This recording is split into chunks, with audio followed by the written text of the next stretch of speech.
former Vice Chairman AICT, and who had been a member of this very important committee, which has given recommendations on National Credit Framework. However, it is just less than a week old report, but already, because a report was there last year also, and it has a chain from choice-based credit system, then NAP, everything is coming together. So definitely there are many things which every university would like to understand. And I'm really happy that Professor Trivedi also joined us. So one of the senior most colleague in academia with us, very senior vice chancellors are here. And a lot of people must be listening to us live on our social platforms also. I'm not an academician, but if I look at this framework, so it reminds me one thing, that throughout this long years post-independence, we had a box. So we were always asked to play within the box. Professor Rena was telling if one size shoe will fit all or not. That to Professor Punia will tell us that if it is a one size shoe or it is a flexible one. But this framework, I'm sure, and how much I was able to understand and look into, it is more dynamic, it looks more flexible, and I am sure it is going to give us not a box, but a platform.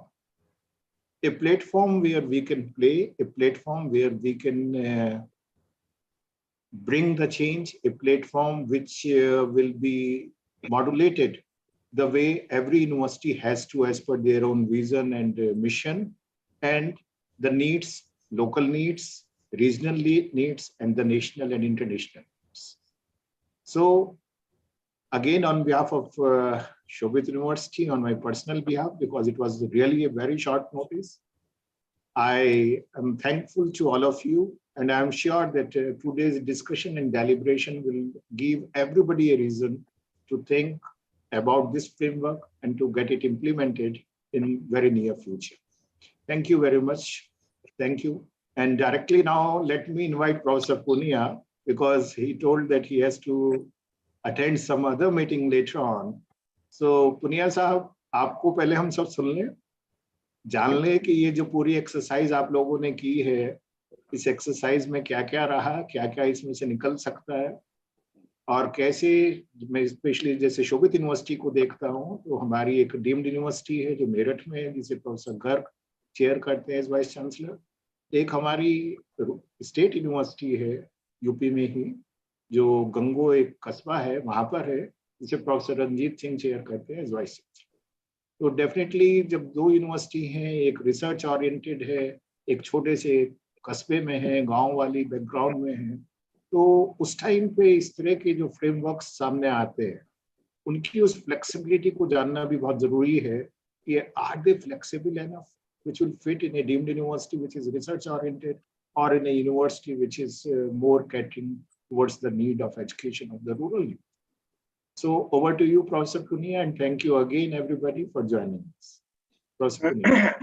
Namaskar Shekhar Saab, and certainly it will be a wonderful opportunity for me to be connected with you, your team, and many of our friends who are well-versed faces for me. Since yes, I'm in touch with them, and wonderful work it is being done by, in fact, whole country, particularly in higher education. So I'll be congratulating everyone. Some slides I'll be presenting. If permission can be given to me for sharing this one, your administrator has to allow me, particularly for sharing these slides. Administrator साहब मेरे को allow करेंगे? Sir, please, you can share, sir. Most welcome, sir. Yeah.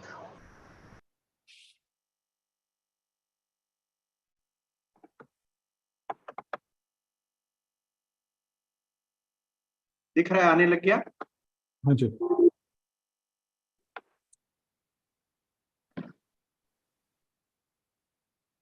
Yes, sir. एक minute.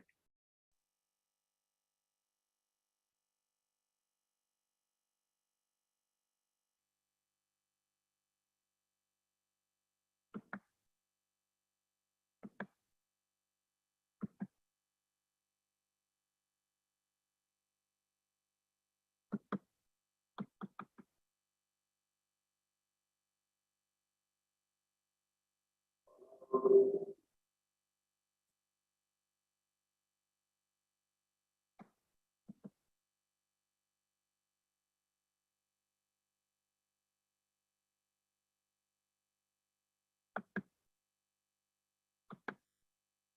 शायद दिख रहा है, साफ दिख रहा है? Yes, sir. Framework, हाँ. Perfect, sir. Yes. So our education system in the country, because you people are connected since years with our education system, ours is a huge nation. Our population is around 1.4 billion. World's population is 7.5 billion. Out of that one, we people are 1.4. So a small calculation, I'm doing 7 divided by 1.4, the figure which you are receiving, I think it is exactly 5. 7 divided by 1.4, 5. It means every fifth person on this globe is an Indian. And certainly our target is that our presence should be everywhere across the globe. And major strength which we people are having, roughly 50% of our population is less than 25 years of age. 25 साल के बच्चों की संख्या हमारे पास बहुत ज्यादा है.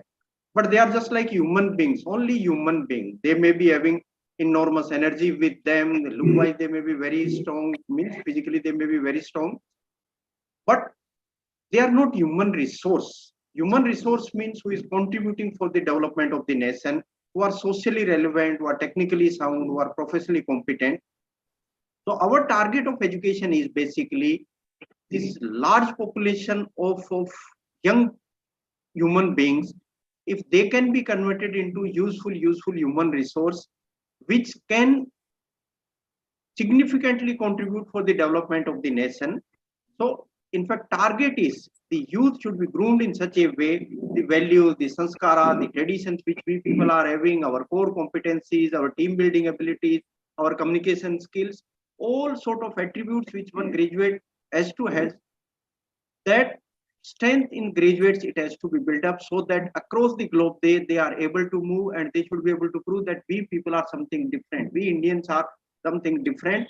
And in lieu of that one, those values and sanskaras and core competencies, the dedication, sincerity, honesty, if they can bring dollars for this country, then certainly country can grow. The dream of the country is that our GDP will become some $5 trillion in time to come. Very soon it will become, say, but from $3 to $5 trillion if it is becoming, then lot of effort we people will have to do. धरती माता ने जितना अन्न देना था उतनी देती जा रही है. आपके मिनरल्स जो हैं आपके स्थिर हैं, that is not going to change. आपके पेट्रोलियम प्रोडक्ट्स, आपके बाकी resources, they are constant. So if your resources are constant, then how our GDP will grow? GDP will be growing only that this young population which we are having, who are quite strong in the international language, which is the English language as compared to our neighbor China. Otherwise also our children are quite talented. So the grooming of our children, if it is in that way that they are becoming strong human resource and bringing dollars for this country, then our GDP will be growing. That is foremost task, and it can be through our education only. And education, when we are saying, that is the quality education, and even first of all access of the education, equity in the education, then it should be affordable to everyone. And finally, we people, everyone who is the part of this education system, we should feel that we are accountable also. Maybe our administrators or parents or friends or teachers, everyone who is the part of this education system, if they are feeling that we are accountable, then all dimensions of this national education policy, it may be access of the education. At present, our gross enrollment ratio is only 27%. Meaning of that one is, in the age group of 18 to 23, if 100 children are available in our country, out of those 100 children, only 27 are getting opportunity to enter into higher education. 27% ही हमारा gross enrollment ratio है. तो जितने talented लोग मेरे सामने बैठे हुए हैं, सबसे पहले तो मैं ये कहना चाहूंगा कि education में there is lot of scope, it is available. In fact, there is no competition. 27% ही बच्चों को अट्रैक्ट कर पाए. In US this ratio is 87%, Japan more than 70%, UK more than 70%, Malaysia more than 60%, और नेबर चाइना 55%. 55% उनका gross enrolment ratio है, अपना 27 है. तो हमारे लिए बहुत अपॉर्चुनिटी है कि इस एजुकेशन को अपन आगे बढ़ा सकते हैं. तो एक्सेस एजुकेशन की होनी है, इक्विटी होनी है। इक्विटी मीन्स जिस बच्चे की जो कैपेबिलिटी है उसके हिसाब से अपने को अपॉर्चुनिटी देनी है। और शायद ये national credit framework it is inclined towards giving opportunity to the children who are having variety of abilities in them. Some of them are from rural areas, some of them are from financially backward areas, some are socially backward. So in that case, bringing all together, lot of flexibility in education, it has to be given. So the access of the education will be increased, and certainly the confidence building of the children, their effectiveness, their pass percentage, everything will be stronger if freedom we are giving in the education. Whole national education policy, whole this national credit framework which it has been devised, important task in fact is giving freedom to the children. एक उदाहरण देता हूं मैं अपने, जैसे ये मध्य प्रदेश का technical university के वीसी से मैं बात कर रहा था कुछ दिन पहले. He told that there are around 17,000 students in their university in that category who have crossed around 6 years or 7 years or 8 years for getting that 4 years degree. 7 साल उनको हो गए हैं, 8 साल हो गए हैं, 4 साल की डिग्री उनको नहीं मिल पाई है. Finally the outcome of that education will be giving a tag of failure, that you are unable to fulfill the requirement of the university, and now you can go home back without any certificate or without any certificate of success in his name or in his hand. तो इस national education policy में एक ऐसा द्वार बच्चे को दिया गया, और नेशनल क्रेडिट फ्रेमवर्क में ऐसा दिया गया कि कुछ तो सीखा है बच्चे ने. अगर 7 साल रहा है तो something is knowing, some certificate or some diploma, something can be given according to the learning outcomes which he has achieved, or the ability to do work for the betterment of the society. Whatever he is able to do, according to that one, some certification it has to be done. तो ये एक जो है freedom शायद बच्चों को दी है. अगर किसी पे टीचर ने फेल्योर का टैग लगा दिया और वो बच्चा गांव में चला गया, वो जीवन भर फेल रहेगा. वो कभी भी ये नहीं समझ पाएगा, या गांव के लोग नहीं समझ पाएंगे कि इसमें कुछ पोटेंशियल भी था. एवरीवन विल बी सेइंग कि हमने तो पहले से ही कह दिया था ये बच्चा कोई काम का ही नहीं है. तो ये जो एक इनिशिएटिव भारत सरकार का है राष्ट्रीय शिक्षा नीति के अंदर, बच्चों को फ्रीडम देके और उनके पास जो एबिलिटीज है उनको सर्टिफाई करने का जो काम करने का जो नेशनल क्रेडिट फ्रेमवर्क ने काम किया है, वो शायद अपने आप में एक बहुत बड़ा काम है. दूसरा शोभित जी, आपकी यूनिवर्सिटी के बारे में, आपकी यूनिवर्सिटी में there are many programme, many programme, इतनी तरह के प्रोग्राम, बड़ी यूनिवर्सिटी है आपकी, और इसको अपन कहते हैं multi disciplinary. When there are more than one programs, it is multidisciplinary. There may be engineering education, there is management, there may be pharmacy, architecture, hotel management, social sciences, humanities, many courses you people are running. It means it is multidisciplinary.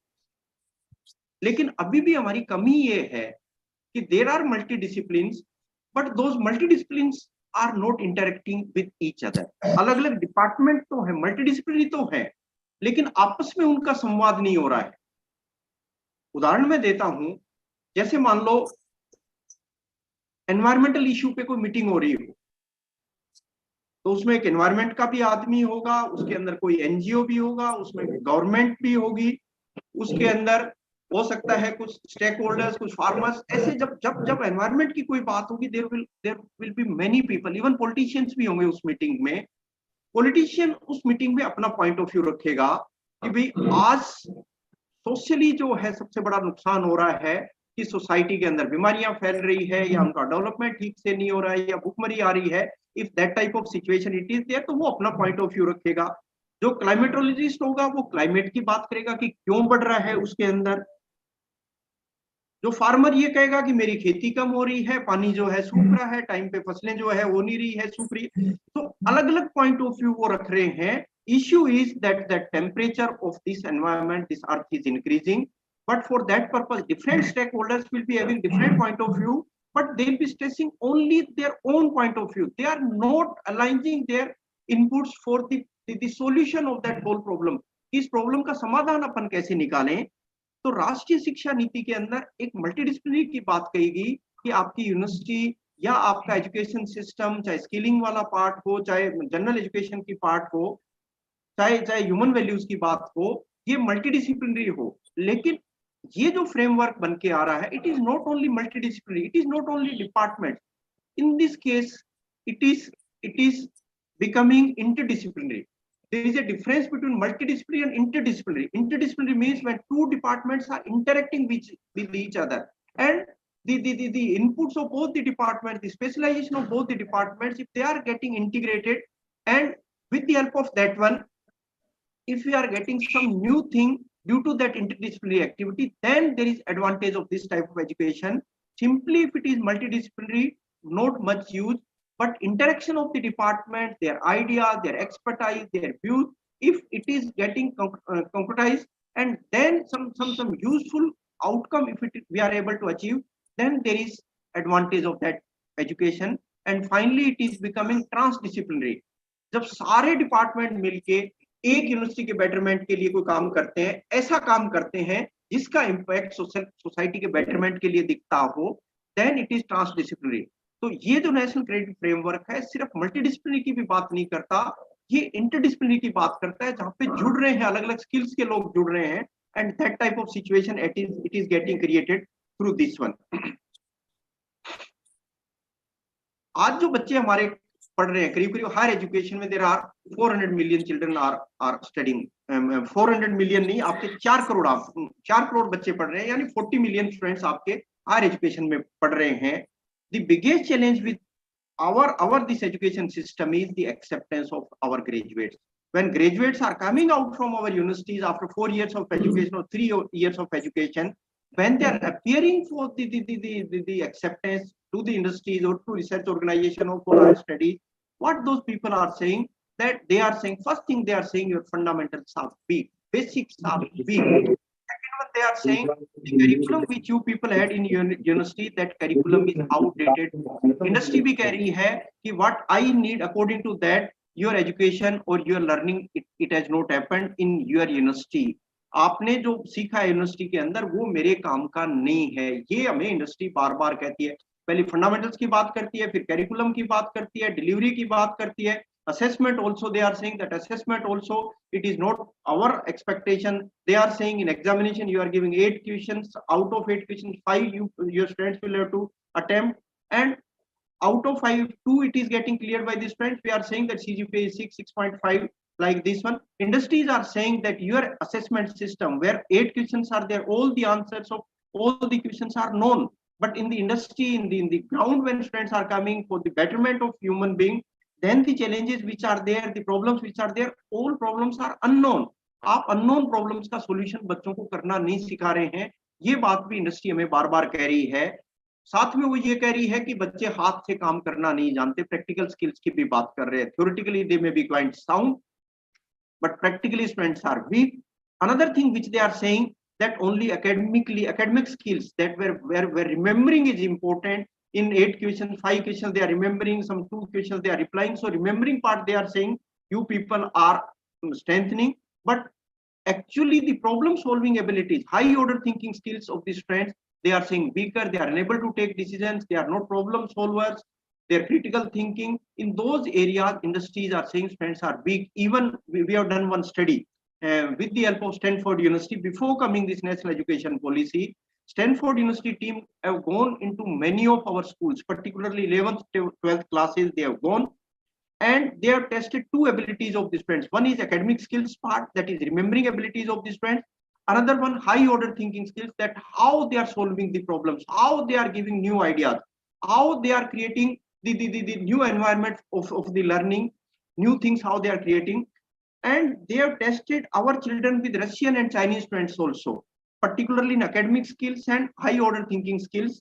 And before coming this NEP, they have given that report to AICT.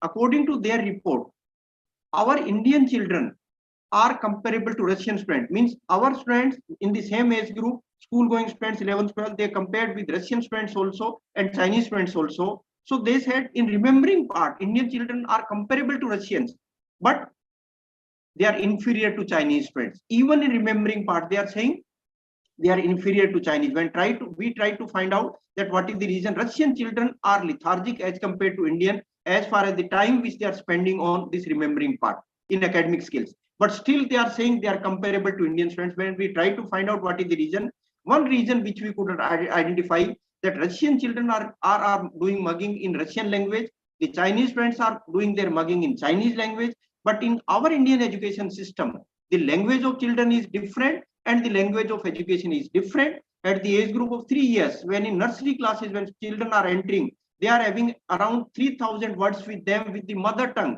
the words which they have learned from their family, from their vicinity, from parents. That number is 3,000. When they are entering into our schools, we are erasing those words. We are saying, no, there is no use. Just that English language, it is needed. And that's why our students are becoming weaker even in remembering part. But in high order thinking skills, in decision making, in problem solving, in clearing the concept, that Stanford University said that Indian children are far inferior, both from Russian and Chinese students. Another, when we try to find out the reason, another, the barrier which we have observed, that same, it is in the terms of language, because concepts are not getting cleared. The language is a barrier. Our friends are doing mugging. But if in own language, if education is taking place, then certainly concept will be better. They'll become more innovative, they'll become more creative. So the mechanism which it has been devised into this national credit framework, the challenges which were there in education system, the stiffness which we are having in our education system, majority of those problems, it has been tried to find out the solution. Even these practical skills which we are saying, hands-on part, हाथ से काम करने की क्षमताएं, उसमें industry कह रही है आपके बच्चे कमजोर हैं. और अपने समाज में भी ये माना जाता है कि जो स्किलिंग है, जो आपका वोकेशनल एजुकेशन है, वो इंफीरियर है एज कंपेयर टू जो यूनिवर्सिटी के अंदर पढ़ाई बच्चा क्लास के अंदर करता है, एसी रूम में जो पढ़ाई करता है, जो कंप्यूटर पे कुछ जो है वो टाइपिंग सीख रहा है, उसको बेटर मानती है सोसाइटी एज कंपेयर टू हाथ से काम करने की क्षमताओं को. तो स्किलिंग एक अलग वर्टिकल माना गया for our country. In our country education it has been considered as a different vertical and priority it has been given to the education part.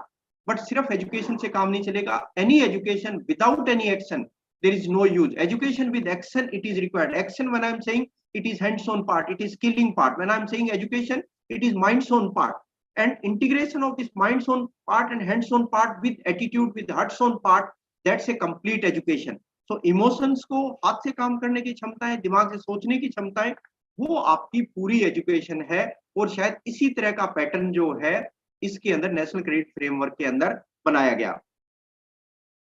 एक एटीट्यूड की बात भी इंडस्ट्रीज कह रही है कि बच्चों का एटीट्यूड जो है वो मेटलिस्टिक बनते जा रहे हैं. वो सिर्फ जो है व्हाइट कॉलर जॉब की बात कर रहे हैं. They are not taking ownership. वो पूरे हमारी जो ऑर्गेनाइजेशन है उससे लगता है कोई कंसर्न नहीं. उनकी स्टेबिलिटी कम है. On an average in the age group of 28 years to 32, average stability of an young boy और girl, it is around 8 months in organisation. तो वो कमिटमेंट की बात करते हैं, स्टेबिलिटी की भी बात करते हैं. ये जितने इनपुट्स आए थे उनको शायद हमने इसमें इंटीग्रेट करने की कोशिश की है जब नेशनल क्रेडिट फ्रेमवर्क किया. एक अपनी यूनिवर्सिटीज के लिए और बात कह रही है इंडस्ट्रीज ये कह रही है कि end of 3 years, end of 4 years, you are giving a degree where CGPA of the students is written 6, 7, 8 like this one, and some branch it is written that he is from humanities or from sciences or from agriculture. That branch you are writing, CGPA is writing. Industries are saying that we are not interested in that branch, we are not interested in that CGPA. We are interested what they are able to do, how they are able to lead a team, how they are able to communicate, what IT skills those people are having, how creative they are, how they are able to manage the time, how entrepreneurship skills those children are carrying. So many attributes those industries are suggesting that when you are giving mark sheet, at least those attributes you please mention. जब 4 साल आपने बच्चे को देखा है, अपन as a teacher पहचान भी पा रहे हैं कि बच्चे की कौन सी डायमेंशन स्ट्रॉन्ग है, कम से कम वो आप जो है डायमेंशन उस पर लिखिए. वो ही हमारे काम की है. बच्चा क्या कर सकता है, दैट इज मोस्ट इंपोर्टेंट, उसकी बात कर रहे हैं. तो ये जो क्रेडिट फ्रेमवर्क बना हमारा, सबसे बड़ी बात इसके अंदर है कि हमने school education, higher education, vocational education को इसके अंदर इंटीग्रेट किया. अब अलग से देश के अंदर कोई वोकेशनल एजुकेशन नहीं होगी.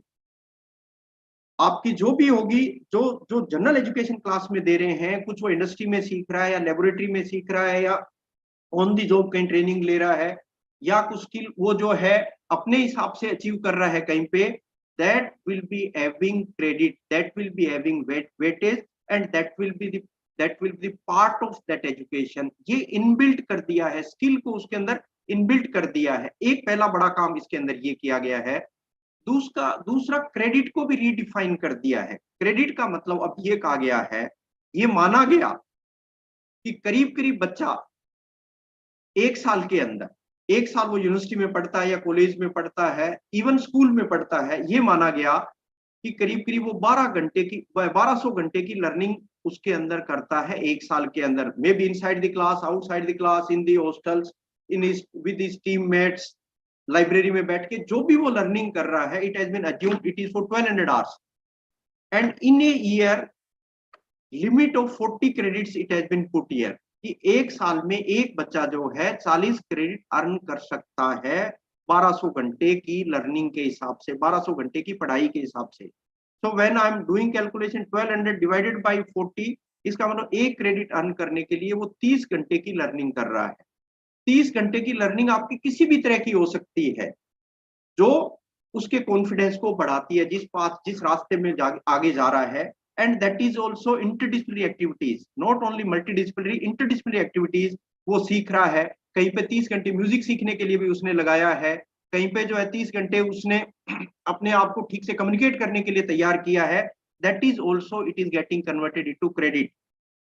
और जैसे ही नेशनल क्रेडिट फ्रेमवर्क बन रहा था, same time national higher education qualification framework it has also been created, जिसके अंदर यूजीसी ने कहा कि अगर 1 साल के अंदर 40 क्रेडिट है, 3 साल का आपका कोर्स है, ग्रेजुएशन का कोर्स है, 3 साल में the children will be earning some 120 credits.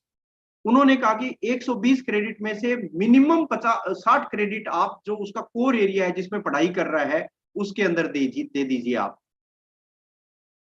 Choice credit आप उसके अंदर, अगर आपके कुछ स्पेशलाइजेशन है उस एरिया के अंदर, मान लो फिजिक्स केमिस्ट्री मैथ्स के अंदर कोई बीएससी कर रहा है, तो वो ये कह रहे हैं कि फिजिक्स केमिस्ट्री मैथ्स के 120 में से 60 क्रेडिट आप दे दो। और अगर मैथ्स को और वो स्पेशलाइज करना चाहता है 3 साल के अंदर, तो 24 क्रेडिट एक्स्ट्रा मैथ्स के भी उस 120 क्रेडिट्स में से आप दे दो। सो कोर को उन्होंने 60 + 24 84 क्रेडिट्स बताया। बाकी जो क्रेडिट्स बच गए आपके 36, the national higher education qualification framework is saying that you add skilling, you add the ability enhancement, you add your personality development, you add multidisciplinary activities, whatever children want according to their interest, you please add into that one और उसके credit आप दे दीजिए। तो credit आपके 3 साल में 120 हो गए। अगर 4 साल की डिग्री है, अगर साथ में रिसर्च के साथ भी डिग्री लेके निकलता है, द क्रेडिट विल बी 160। 3 साल की डिग्री में 120, 4 साल की डिग्री में 160 क्रेडिट। उसके हिसाब से 4 साल के लिए फिर एनएचईक्यूएफ में क्रेडिट का डिवीजन कर दिया है, जहां पे आपके कोर एरियाज हैं, कोर आपके सब्जेक्ट्स हैं, फिर आपके कोर इलेक्टिव्स हैं, फिर आपके मल्टीडिसिप्लिनरी एक्टिविटीज हैं, फिर स्किलिंग है, फिर एबिलिटी एनहांसमेंट है, और फिर आपका वैल्यू बेस्ड कोर्सेज है जिसके अंदर होलिस्टिक डेवलपमेंट की बच्चे की बात की गई है। ये टेबल आप लोगों को दिख रही है साफ या नहीं दिख रही है मैं जो दिखा रहा हूं? Because font size is very less. दिख रही है। Yes, yes, it is visible. It दिख is रही visible. है, दिख रही है। It is visible. An entire program is being recorded when we will share the recording with everyone. हाँ, तो इसके अंदर जो लास्ट वाला जो कॉलम है वो आपको कौन सी डिग्री मिल रही है फाइनली। हाईएस्ट लेवल मैंने पीएचडी दिखाया है, इट इज लेवल 8। जो पीले वाला दिख रहा है, ऊपर वाली लाइन आपकी दिख रही है, ये हाईएस्ट लेवल है, ये पीएचडी डिग्री दिखाई गई है। और इसको भी हमने 40 क्रेडिट का है, ये लेवल 8 है, highest level of education it is PhD. इसके भी क्रेडिट 40 माने गए हैं, टोटल क्रेडिट 40 माने गए, चाहे 3 साल की पढ़ाई कर रहा है, 4 की क्रेडिट 40 माने हैं। और जब मैं 40 को 8 से मल्टीप्लाई करता हूं तो अगला कॉलम 320 लिखा हुआ है। Meaning of that one is that credit points earn, उस लेवल पे उसने 8 जो लेवल है जिस पे पढ़ाई की है 3 साल, उसका क्रेडिट पॉइंट्स अर्न जो है वो 320 है। I think it should be clear. PhD जो है it is level 8. Earlier UGC was saying level 10 for PhD, but now in National Credit Framework level 8 it is, and because in majority of the European countries, majority of the countries they are utilizing the framework from 1 to 8 का credit framework level का framework था, वही यहाँ पे use में लिया है। उसके नीचे PG प्रोग्राम्स हैं। PG प्रोग्राम्स के अंदर आपका 8 के नीचे लेवल 7 है और फिर 6.5 है। और नीचे मैं आता हूं, मैं बताता हूं आपको कि आपका भी एजुकेशन सिस्टम विशेष रूप से स्कूल का जो है, it is first 5 years, that is preparatory phase and foundation. Preparatory और फाउंडेशन 5 साल का है। 3 साल का बच्चा एंटर करता है, 8 साल का निकलेगा। और उसके बाद जो लेवल है आपका, उसको 3 साल जो है अपन कह रहे हैं, 5 के बाद में आपका 3 साल का आ रहा है, जिसके अंदर जो जो जो क्लास आपकी आ रही है, आपकी आएगी 6ठी, 7वीं, 8वीं। आपका जो 8 साल का बच्चा हो जाएगा तो 5वीं लेवल पे जाएगा, फिर 6ठी, 7वीं, 8वीं आपका सेकंड 3 साल का।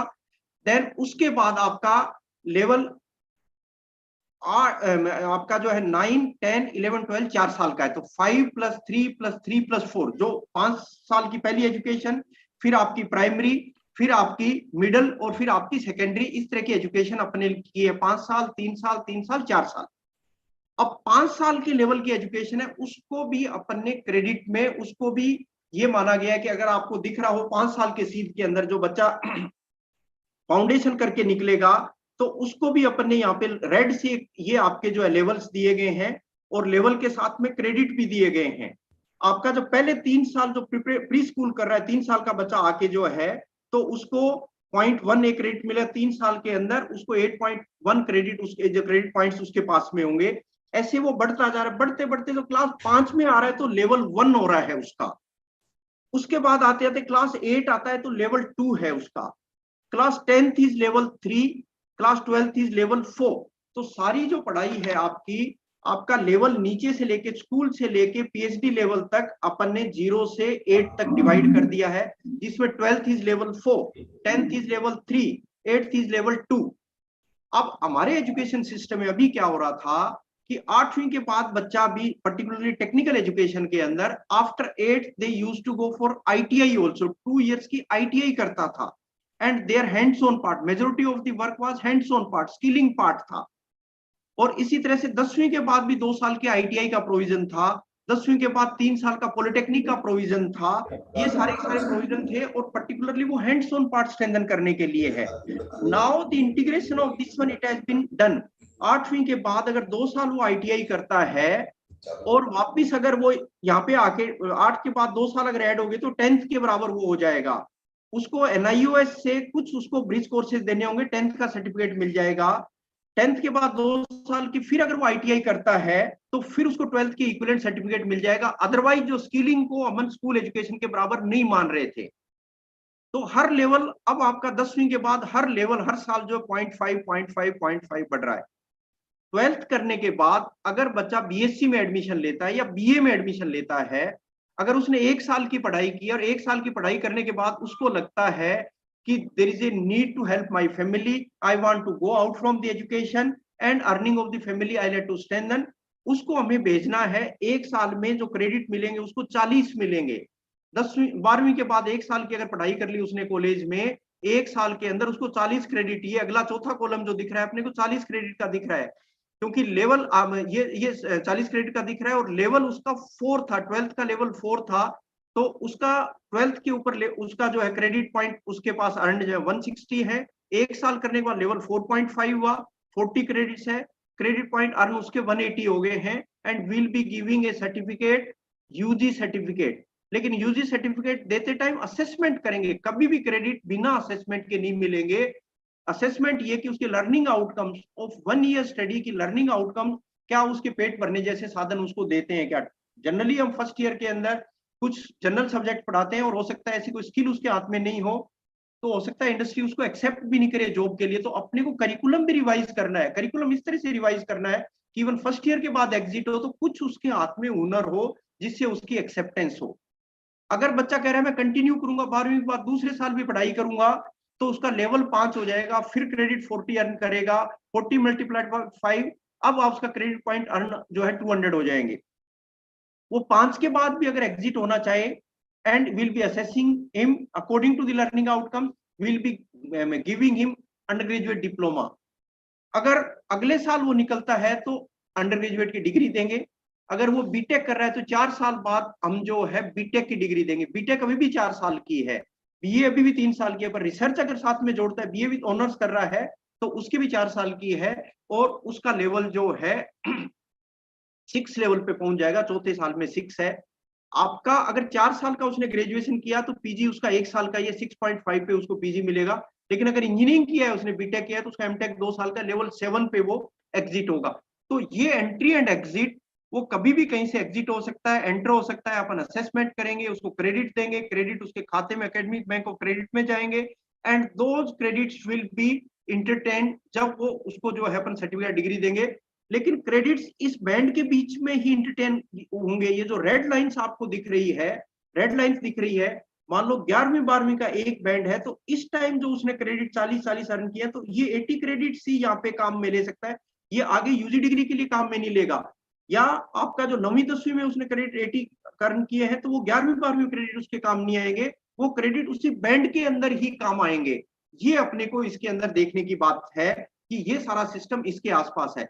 तो इसके अंदर जो इंडस्ट्री शिकायतें करती थी कि बच्चे को आपने हमारे हिसाब से ट्रेन नहीं किया, आपने करिकुलम अपडेट नहीं किया, इसकी सॉफ्ट स्किल्स आपने नहीं बढ़ाई। Now freedom in this case is after 12th 1 year education is taking into the academic institution university and then is going into the industry। तो इंडस्ट्री को जिस तरह का करिकुलम पढ़ाना है उसको पढ़ा दीजिए। Now it is bonding between industry and academic institution कि बच्चे को आपने कुछ पढ़ा दिया, कुछ स्किलिंग इंडस्ट्री में मिल रही है, तो बच्चा जो है इंडस्ट्री की रिक्वायरमेंट के हिसाब से भी तैयार हो रहा है। जो ब्लेम कर रही थी इंडस्ट्री अपने को कि आप जो है हमारे हिसाब से तैयार नहीं कर रहे, तो अब now both are accountable, our university as well as industry is accountable, because now children is with them. वहां 1 साल 2 साल काम करने के बाद वापस ही can enter, so it is exiting, it is entering into our university. वो एग्जिट, और उसने वहां जो लर्निंग की है उसके भी अपन अब क्रेडिट दे सकते हैं। जो इंटर्नशिप वैसे कराते थे, अगर वो इंडस्ट्री में 2 साल सीख लिया है तो there is no need to give again internship. तो जब वापस एंटर करेगा तो he will be having some credits with him also. However, he was doing job, but some credit he will be having, and that those credits will be he'll be bringing back into the university, और उसके हिसाब से बच्चा हमारा move हो जाएगा। तो इसमें सबसे बड़ी जो एडवांटेज इसके अंदर मिला है, एक तो आपने एजुकेशन को, वोकेशनल एजुकेशन जो इंडस्ट्री में सीख रहा है स्किल के साथ अपन इसको कनेक्ट कर दिया, and we are giving weightage to that one. So there is no separate vocational education, there is no separate education, it has been integrated। even the experiential learning on the job training कहीं पे कर रहा है उसके भी credit दे दिए, चाहे वो इंटर्नशिप है, चाहे वो कहीं पे नौकरी के अंदर जॉब कर रहा है, वो भी इसके अंदर दे दिया। तो in this society the stigma which we are having of vocational education की ये खराब सी है। सिर्फ एजुकेशन अच्छी है, भी अलग अलग दोनों नहीं है, इसको मल्टी डिसिप्लिन भी बनाया है। इंडस्ट्री के अंदर डिसिप्लिन अलग थे, हमारे यहाँ पे डिसिप्लिन अलग है, वहाँ पे varieties of learning it is there, variety of environment it is there, and university के अंदर अलग है। तो उसका जो डेवलपमेंट हो रहा है इट इज होलिस्टिक डेवलपमेंट। ये भी ओपनिंग इसके अंदर कर दी है, मल्टी एंट्री मल्टी एग्जिट का इसके अंदर ऑप्शन दे दिया है, किसी भी पॉइंट पे निकल सकता है और सर्टिफिकेट के साथ निकल सकता है।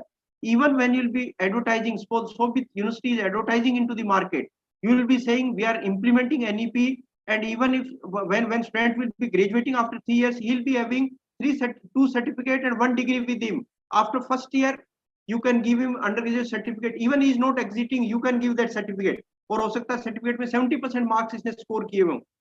जब 2 साल कर लेगा you will be giving under diploma, हो सकता है उस टाइम 50% मार्क्स आए, तो लेकिन एक सर्टिफिकेट उसके पास ऐसा हो गया तो 70% का है। And third year when he will be completing degree, you will be giving degree to him, and graduation का एक जो आपने सर्टिफिकेट दे दिया, तो 2 certificate, undergraduate certificate, undergraduate diploma, और साथ में उसको आपने डिग्री दिया। तो बच्चे के हाथ में काफी कॉन्फिडेंस आपने बिल्टअप कर दिया, और ये एडवर्टाइजमेंट भी करिए सोसाइटी में। हो सकता है दिस में become one reason for increasing the gross enrollment ratio, because children and the parents are not permitting for 3 years, but parents can permit only for 1 year course। वो कहेंगे 1 साल तो छोटा सा है, पैसा मैं अरेंज कर लूंगा, आप जो है पढ़ाई कराइए। तो our gross enrollment ratio will be increased into that one। The credits can be stored on academic bank of credit, it can be transferred, it can be redeemed, so anytime those credits can be utilized। और ये जो skill qualification framework है, ये school education, AICT, UGC, NCBT, NCT, आपका CBSE board, everyone was the part, everyone will be accepting whatever we people are doing, it is the acceptance of all the regulators। तो ये जितना framework है इसको IITs भी implement करेंगी, NITs भी करेंगे, सेंट्रल यूनिवर्सिटीज भी करेंगी, स्टेट यूनिवर्सिटीज भी करेंगी, स्टेट प्राइवेट यूनिवर्सिटीज भी करेंगी, डीम्ड टू यूनिवर्सिटीज करेंगी। So it is a common frame for whole country.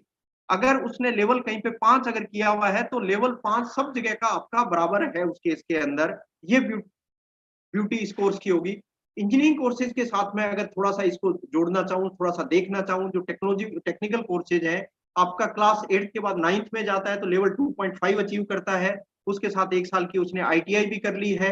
अगर एक साल बाद वो 9th में चला गया, लेवल 2.5 हो गया, 2.5 से जब 10th में जाता है लेवल 3 होगा, और उसको साथ में अगर 2 साल का उसने कोर्स किया स्किलिंग का तो ITI साथ में मिल जाएगी, और उसको 10th का सर्टिफिकेट भी साथ में मिल सकता है। एक तो डायरेक्ट स्कूल से 9th से 10th जा सकता है, 10th से 11 जा सकता है, another one is exiting for doing ITI, और इस तरह से वापस वो सिस्टम के अंदर आ रहा है, तो 10th का सर्टिफिकेट भी मिल सकता है उसको, और 10वीं के बाद 2 साल की ITI मिली तो उसको 12th का सर्टिफिकेट भी मिल जाएगा, but some additional certificate courses he to do. अगर वो पॉलिटेक्निक करता है, 10वीं का लेवल 3 है, 1 साल का पॉलिटेक्निक में काम करता है, वो सीखता है, तो he'll be exiting at level 3.5, और 1 साल बाद एग्जिट होता है तो उसको सर्टिफिकेट ऑफ वोकेशन दे देंगे अपन। अगर वो 2 साल पढ़ाई करके निकलता है, 2 साल पढ़ाई करके निकलता है पॉलिटेक्निक का, तो उसको 12th के इक्विवेलेंट सर्टिफिकेट मिल सकता है, और 2 साल का उसको उसको डिप्लोमा इन वोकेशन कहेंगे, 2 साल का उसको डिप्लोमा मिल जाएगा, डिप्लोमा इन वोकेशन। और अगर वो 3 साल करके निकलता है लेवल 4.5, जो लेटरल एंट्री इंजीनियरिंग में भी करता है सेकंड ईयर के अंदर, तो उसको यूजी सर्टिफिकेट मिल जाएगा इंजीनियरिंग का, UG certificate will be same. अगर उसने लेवल 5 पे निकलता है, 2 साल बाद निकलता है 10th के बाद 12th के बाद में, तो यूजी डिप्लोमा इन इंजीनियरिंग उसको मिल जाएगा। और 3 साल बाद निकलता है तो बैचलर ऑफ वोकेशनल एजुकेशन या BSc इंजीनियरिंग या यूजी इंजीनियरिंग उसको मिल जाएगा लेवल 4.5 पे, और लेवल 6 के ऊपर उसको बीटेक मिल जाएगा। लेवल 6 के बाद 1 साल का अगर पीजी प्रोग्राम करता है, मास्टर ऑफ वोकेशन का मिल जाएगा 6.5 का, एमटेक पे लेवल 7 पे मिलेगा, PhD लेवल 8। लेकिन हर लेवल पे there is assessment, there are specified learning outcomes, and every university will have to modify their curriculum and specify करने है कि उनको लर्निंग आउटकम्स क्या चाहिए। ये लैडर मैंने बताई है, आपके 10th से लेके PhD तक बच्चा जा सकता है। ये स्कूल के अंदर, कॉलेज के अंदर पढ़ रहा है, ये आपका बार सोसाइटी के अंदर उसकी लर्निंग हो रही है, लर्न करके वापस उसके अंदर वो एंटर हो रहा है, ये आपका लैडर जो है बन रहा है। लेकिन ब्रिज कोर्सेज क्या होने हैं, लर्निंग आउटकम्स क्या डिसाइड करने हैं, कितने टाइम का बच्चे का जो है ड्यूरेशन होना है, वो सारा का सारा यूनिवर्सिटी को डिसाइड करना है, तो यूनिवर्सिटी की रिस्पॉन्सिबिलिटी भी इसके अंदर काफी बढ़ गई है। तो इन्हीं शब्दों के साथ मेरी तरफ से शुभकामनाएं। मेरे को लगता है ये जो ग्रेड फ्रेमवर्क है काफी अच्छे से समझ में आएगा लोगों को, और अपन साथ में बैठ के बातचीत करेंगे। हो सकता है एक आध क्वेश्चन भी हो within 5 minutes, if some specific question it is there, please do ask from me, otherwise I'll have to go in another program. Thank you, best wishes. Thank you, Professor Punia. Thank you very much. You have highly illuminated and highly illustrative talk you have given, and you have highlighted the access, equity, and all these things, and this particularly this credit framework which you have highlighted, that is the level, and I think that this is highly communicative. So if there are any questions or any points which we need to address, most welcome. Yes, Professor SP Singh, you want to say something? No, not as of now. No. Yeah, okay. Yeah, yes, Professor Suresh. Punya sir, it means now the MTech program, which is in engineering, is only for 1 year. 2 years. 2 years. It is level 7. Level 7, yes. But level 6 engineering is is BTech. more or less mostly 4 years. BTech So, is 4 years. BTech is 4 years. It is level 6. Level 1 year 6. education is adding 0.5. So level 7 is MTech. So 6 is BTech, level 7 is MTech, means 2 years education it has to be, then he'll be getting MTech degree. But in graduation, like non-engineering, if somebody does 4-year course, he can do post-graduation in 1 year. Yes, that difference it is there. But in engineering, it is 2 years. It is engineering specifically. Engineering specifically, it is 2 years MTech program. Okay, engineer it is 2 years, but non-engineering it is 1 year. 1 year. If it is 4 years non-engineering. Yes, otherwise 2 years. If it is not 4 years, 3 years program, then your PG is for 2 years. Okay, okay. But suppose somebody from engineering 4 year want to come MBA, so he will have to do 2 years? 2 years, yes, 2 years. Got it. Any other? Professor Rajan wanted to ask. Professor Raj Singh? So Yes. Rajan sir pehle, Rajan sir pehle. Rajan, sorry. Professor Please go ahead, Dr. Rajan. Please go ahead. I would like to Professor add. Rajan. Am I audible? It's Yes. very clear, sir, very clear. Yes. Please. I would like to add the question to the earlier question regarding MBA. Punya ji, now if I do BSc or BA or BCom, I can get admission in MBA for 2 years. Am I right? Yes. Yeah.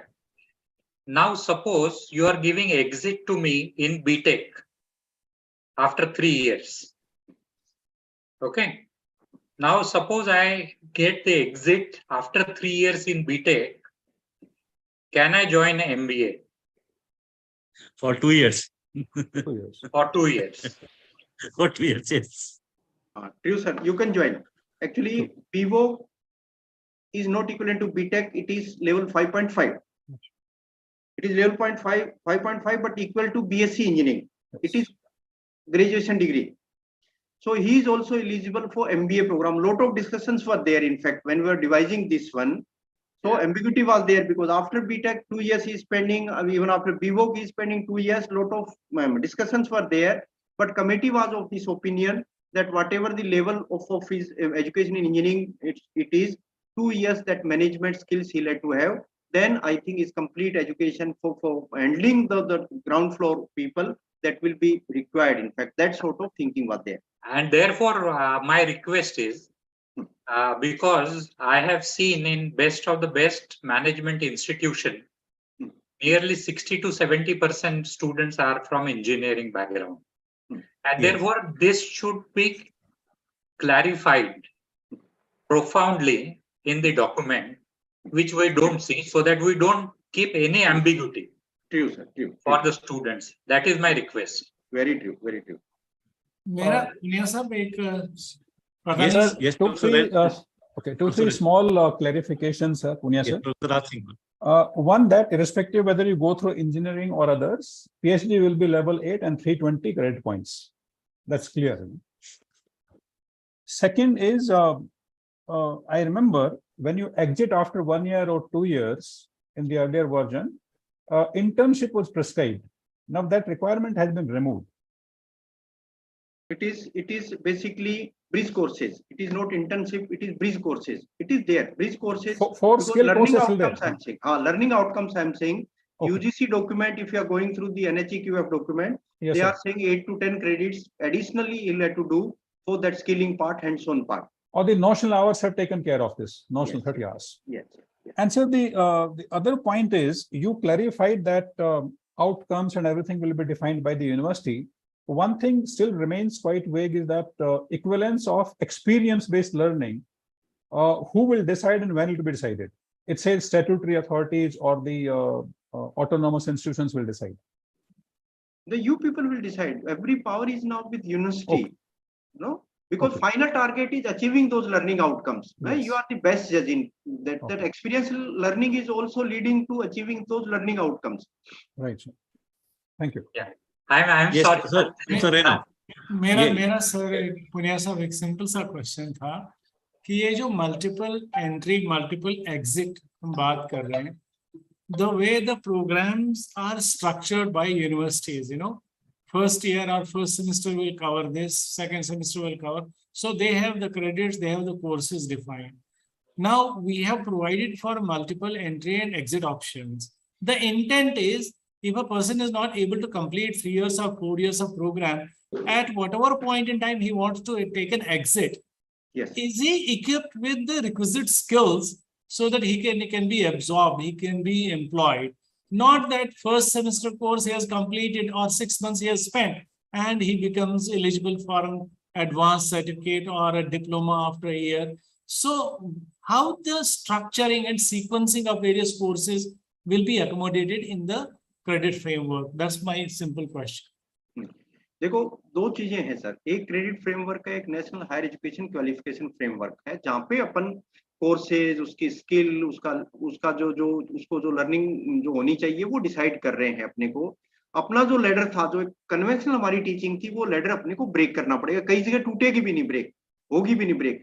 Engineering में टूट सकता है कि first year में मैं थोड़ा सा physics chemistry maths को डिले करके कुछ स्किलिंग के कोर्स ला सकता हूँ, ताकि अगर बच्चा निकले, कुछ कोडिंग मैंने सिखा दी है, तो बच्चा निकल के कुछ उसको 15,000 का जॉब कहीं पे कर सकता है फर्स्ट ईयर के बाद. लेकिन अगर लो कर रहा है, आपके 5 साल का लो या 3 साल का लो कर रहा है, तो लो में फर्स्ट ईयर के बाद ये उम्मीद करें अपन की बच्चा कहीं पे जो प्रैक्टिस कर पाएगा, it will be difficult. Even BEd कर रहा है अगर आपका, तब भी उसके अंदर एग्जिट कराना, क्योंकि ये तो कंप्लीट पैकेज है। जहाँ पे कंप्लीट पैकेज है, breaking it will be very difficult, but wherever possibles are there, that freedom we are giving to the children, but ये ध्यान में रखते हुए कि वो कुछ काम करने योग्य हुआ है या नहीं हुआ है। सिर्फ अपन ने एग्जिट कर दिया, सर्टिफिकेट दे दिया, सर्टिफिकेट उसकी abilities to do work, abilities to handle the problem, वो सॉल्यूशन वो दे पा रहा है क्या, वो चीजें अपने को देखनी पड़ेगी निश्चित रूप से। Correct. That's the If you permit, may I ask and give suggestion? Yeah. Yes, Professor Rajan. So, in the new education policy, we are talking a lot about freedom to the learner, which is a good thing. And therefore, we are talking about interdisciplinary, multidisciplinary, and transdisciplinary.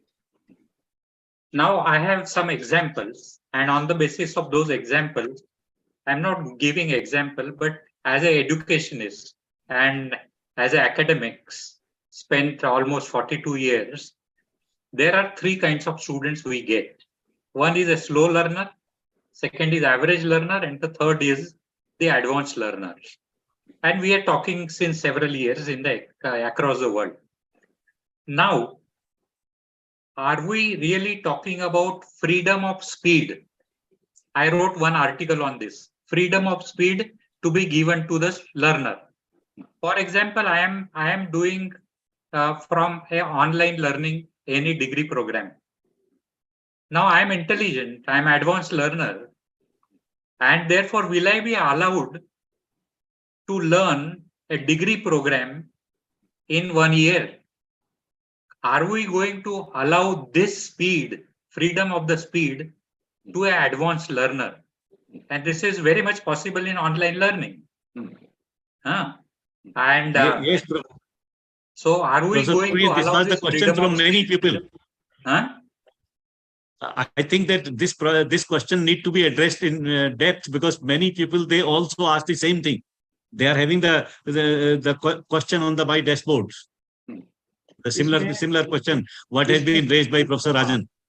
इसमें professor साहब, इसमें जो हमने pattern जो सोचा, एक conventional pattern में ही हम लोग गए हैं कि 1200 आवर्स की लर्निंग है, 40 क्रेडिट्स है, 30 आवर्स की लर्निंग पे 1 क्रेडिट दिया जा रहा है। मोर और लेस हमारा जो माइंडसेट, जो कमेटी का माइंडसेट है, उसी के अंदर है। अपने गिफ्टेड चिल्ड्रन है, स्पेशल चिल्ड्रन है, उनके लिए बहुत बड़ी फ्रीडम जैसा हमारा इसमें नहीं दिखता, क्योंकि जो भी पैटर्न आपको मैंने दिखाया वो घंटों के हिसाब से, क्रेडिट के हिसाब से 120 पे आपको यूजी मिलेगा, आपको लेवल 7 अचीव करने पे मास्टर्स मिलेगा, बट हर लेवल पे ड्यूरेशन है। 0.5 जो बढ़ता है तो 1 ईयर का ड्यूरेशन उसके ऊपर है, फिर 0.5 बढ़ता है तो 1 ईयर का ड्यूरेशन है। ऐसी कोई रैपिड पेस को हमने इसके अंदर इंटीग्रेट नहीं कर पाए। I think if I can add some knowledge, see, we should allow this, because this credit system came into existence for giving pension in 1901. So we have to go beyond the credit system. Credit is just the measurement. We are just measuring and assigning some number to them. But since we are talking about the new education policy, we will have to go beyond. I am not going into the history, but this has been brought by Carnegie in 1901 to give pension to teachers, because they were the highest respected, lowest paid people. And you can just get the paper where this credit system came from. We have to go beyond this, and I can give a lot of inputs on this. मेरे को जाना पड़ेगा sir, मेरे को जाना पड़ेगा, मेरा इंतजार हो रहा है, पर मैं एक चीज इसके अंदर बताऊंगा। जो एक्सपीरियंस वाला जो आपका था, वो डायमेंशन भी हम इसमें लेके आए हैं। 1 3-dimensional model it is there. One axis is for education, another one is for skilling, and third one जो आपका एक्सपीरियंस आपके पास है, उसको भी वेटेज दिया पर्टिकुलर टीचर्स के लिए। मैंने मान लो 1996 में पीएचडी किया है, और मेरे कलीग जो प्रोफेसर है उसने हो सकता है 2010 में पीएचडी किया है। तो शायद मेरे पास पीएचडी के साथ जो एक्सपीरियंस मेरे को हुआ है, that is much richer as compared to the professor who has done PhD in 2010। मेरे पास 15 साल का और ज्यादा एक्सपीरियंस है। तो मेरे पास जो एक वेटेड एक्सपीरियंस मेरे पास है, मेरे पास जो नॉलेज का भंडार है, it is certainly far higher age compared to the person who is having lesser experience. So उसको भी हमने इस क्रेडिट फ्रेमवर्क के अंदर आप उसको क्वांटिफाई किया है। वो भी एक बार आप देखेंगे, उन तीनों का ही कॉम्बिनेशन यहाँ पे किया है। एक्सपीरियंस, आपका स्किल और आपके नॉलेज को उसमें भी साथ में इंटीग्रेट करने की कोशिश की है। पर्टिकुलरली जो हम लोग टीचर्स हैं, हमें भी कुछ अलग से जो है उसके अंदर, जैसे प्रोफेसर एचएजी होता है, प्रोफेसर होता है, ऐसे प्रोफेसर, ऐसे ही इन तीनों को कंबाइन करके भी एक कैटेगरी अलग से बनाई गई है। पुनिया साहब, मैं कुछ कहना चाह रहा Yes. था। वेलुकर साहब ने जो सवाल पूछा उसमें फास्ट लर्नर के लिए जितना मैंने अभी तक देखा जो लोग कर रहे हैं, because some of my children are studying in such institutions. So in our institution also we are giving them extra mileage if they want to do any additional courses, and we add all those courses in our transcript that is happening from a long time. Second, अभी government ने जो किया है कि आप एक साथ आप 2 डिग्री कर सकते हो। फास्ट लर्नर तो एक मत करो, 2 कर लो भाई साथ, और तेज करना हो तो बाद में 3 भी करने की बात होगी। तो there are some scope, but not the way Velukar साहब जैसा बोल रहे थे वैसा तो नहीं है। बट फास्ट लर्नर्स कहीं ना कहीं कुछ एडिशनल कर ही रहे हैं जो करना चाहते हैं। नाम के करने वालों की बात मैं नहीं करता, लेकिन हम सब ने, बहुत लोगों ने 2 डिग्री करने की कोशिश की जब हम पढ़ रहे थे, लेकिन उस समय ये सुविधा नहीं थी। कम से कम अब एक साथ 2 डिग्री करने की जो सुविधा है वो फास्ट लर्नर के लिए कहीं ना कहीं थोड़ी सी रिलीफ है। तो जस्ट आई थॉट, कुछ मेरे दिमाग में आया तो मैं ऐड कर दूं। मैं एक बच्चे को गुजरात टेक्निकल यूनिवर्सिटी की बीटेक की डिग्री दे के आया 3 साल पहले। I was part of that convocation. उस बच्चे को 1 साल में बीटेक मिला था और वो यूनिवर्सिटी ऐसे देने को तैयार नहीं थी। एआई स्पेशल परमिशन लेके गया था। 1 साल में उसमें इलेक्ट्रिकल इंजीनियरिंग किया और उसका सीजीपीए कुछ 8.9 ऐसा कुछ था। Then he came back. उन्होंने कहा सब, अब मेरे को सब ब्रांचेज में करनी है। इलेक्ट्रिकल के बाद अगले साल मेरे को सिविल में, फिर मैकेनिकल में, फिर, और आपसे अगर बात करो, बच्चा 19 साल का था, 1 साल में किया, आप बात करो ऐसे लगता है कि whole sort of knowledge is carrying with him. तो ऐसे बच्चे हैं, भगवान की देन है इस तरह की, और एक्सेप्शनल केसेस में परमिट भी किया है, लेकिन ये फ्रेमवर्क में बहुत बड़ा विजिबल अभी जो है हमारा इसके अंदर नहीं। You should consider that. Sir, I have another several thing, examples. sir, another thing, just one simple thing. Suppose today 40 credit you earn, you go to the next class. With the current system, what happens if somebody is having some backlog also, he is promoted. Now will he be promoted or not? No, promote होगा। वो सारी university के अपने rules regulation, लेकिन exit करेगा जब, मान लो exit करना है उसको, तो उसके पास 40 क्रेडिट्स उसके बैंक में होने ही होने हैं, प्लस जो स्किलिंग देनी है। Otherwise that certificate, UG certificate, you won't be giving. Yes. Well, he cannot go to other institution even to join unless until he creates the clear the 40 credit. Naturally, otherwise वो backlog वहां पे कैसे clear करेगा? Right. Got it. Sir, multiple system में एक दूसरी जो है, मेरा मीटिंग है, मेरे को जाना पड़ेगा। So thank you, Professor Punia. We will continue and let us decide one more meeting sometimes when Professor Punia is having the more time. Then we will arrange one more meeting online so that the more people, because I also got the information from many vice chancellors who wanted to join today, but it was a short. So thank you very much, Professor Punia, on my behalf, on behalf of the university, and on behalf of all the vice chancellors who joined. And we will see you once again very shortly. Thank you very much. We will continue the discussion. So I now invite Professor SP Singh. Would you like to continue, or Professor Rajan? I would like to continue on few points. Okay, Professor SP Singh. Professor SP Singh from Royal Global University, Guwahati. Thank you, Garg Saab. Thank you, everyone here, my esteemed fellow panel members here. I mean, my question may be of 2 kinds. One is question and maybe a sort of thinking. Thinking is that we are talking about curriculum framework. And I think when Kumar Shekhar Vijendra ji started a university situated in a village area, and a university situated in Mumbai, a university situated in Guwahati, what kind of flexibility is there? So one thought on the flexibility, and second thought on national learning hours. There are 2 thoughts I want to discuss and gather here. One is that when we talk about flexibility, I would say that definitely this credit framework has given us 40 credits, 120 credits, 160 credits, and they have given 1200 hours multiplied by another hour. So all these things are there. When we talk about flexibility, I think flexibility is there with the universities, and I feel it is there because they are restricting to hours and restricting to credits. They are not asking you to teach more, and neither they are asking you to make your curriculum syllabus tough or maybe softer, depending upon. So depending upon the situation, wherever you are situated, I think we have flexibility.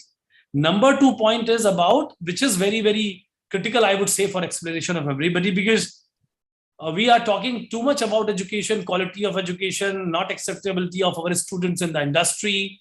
I have my point that industry wants everything to be ready-made.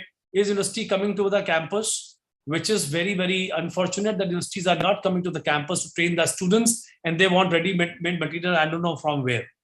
Second point is, when we talk about credit, this national credit hours, 30 national credit hour for 1 credit means the student has to complete 60 hours per week of education, national credit hours. In that context, how many hours physically in the campus or digitally on the platform? And how many hours, like in UK and US, how many hours for assignment or library for other activities? If we are not going to finalize it, that flexibility is there, fine. But I would say that Vice Chancellor sitting out here, many of us will face an issue that people will say we will come only for 3 hours a day, rest we will do as an assignment at home. Maybe 1 or 2 universities may go for that if they have the best of the student, but rest of them will suffer. They will not be in a position to decide how many hours physically or digitally one-to-one and how many hours for assignment being given, or maybe library assignment being given, or any other activity. So this is something which I think is not very clear. If at all it is clear, I would request my fellow Vice Chancellors to clarify on that issue, if at all. Yes. Would anybody like to answer this? Can I? I think in my, yes, Professor Rasing. Yes. Let me try. I don't know if I'm correct or not, but just we are all equals. Yes. Yes. Singh Sahab, it's not going to be 60 hours per week. It will be not more than 40 hours per week. Because if you look at 15 weeks minimum in a semester, you're looking at 30 weeks in a year. So 1200 divided by 30 becomes 40 hours. So all national hours taken together is around 40. The number of national hours, to my mind, have been given only for the purpose of planning. They have not lost sight of the outcomes to be attained. As Professor Punia said, whether internship or skill courses or core courses, whatever you give, when you certify on exit, you should ensure that outcomes have been attained. And these outcomes have been defined in the National Higher Education Qualification Framework.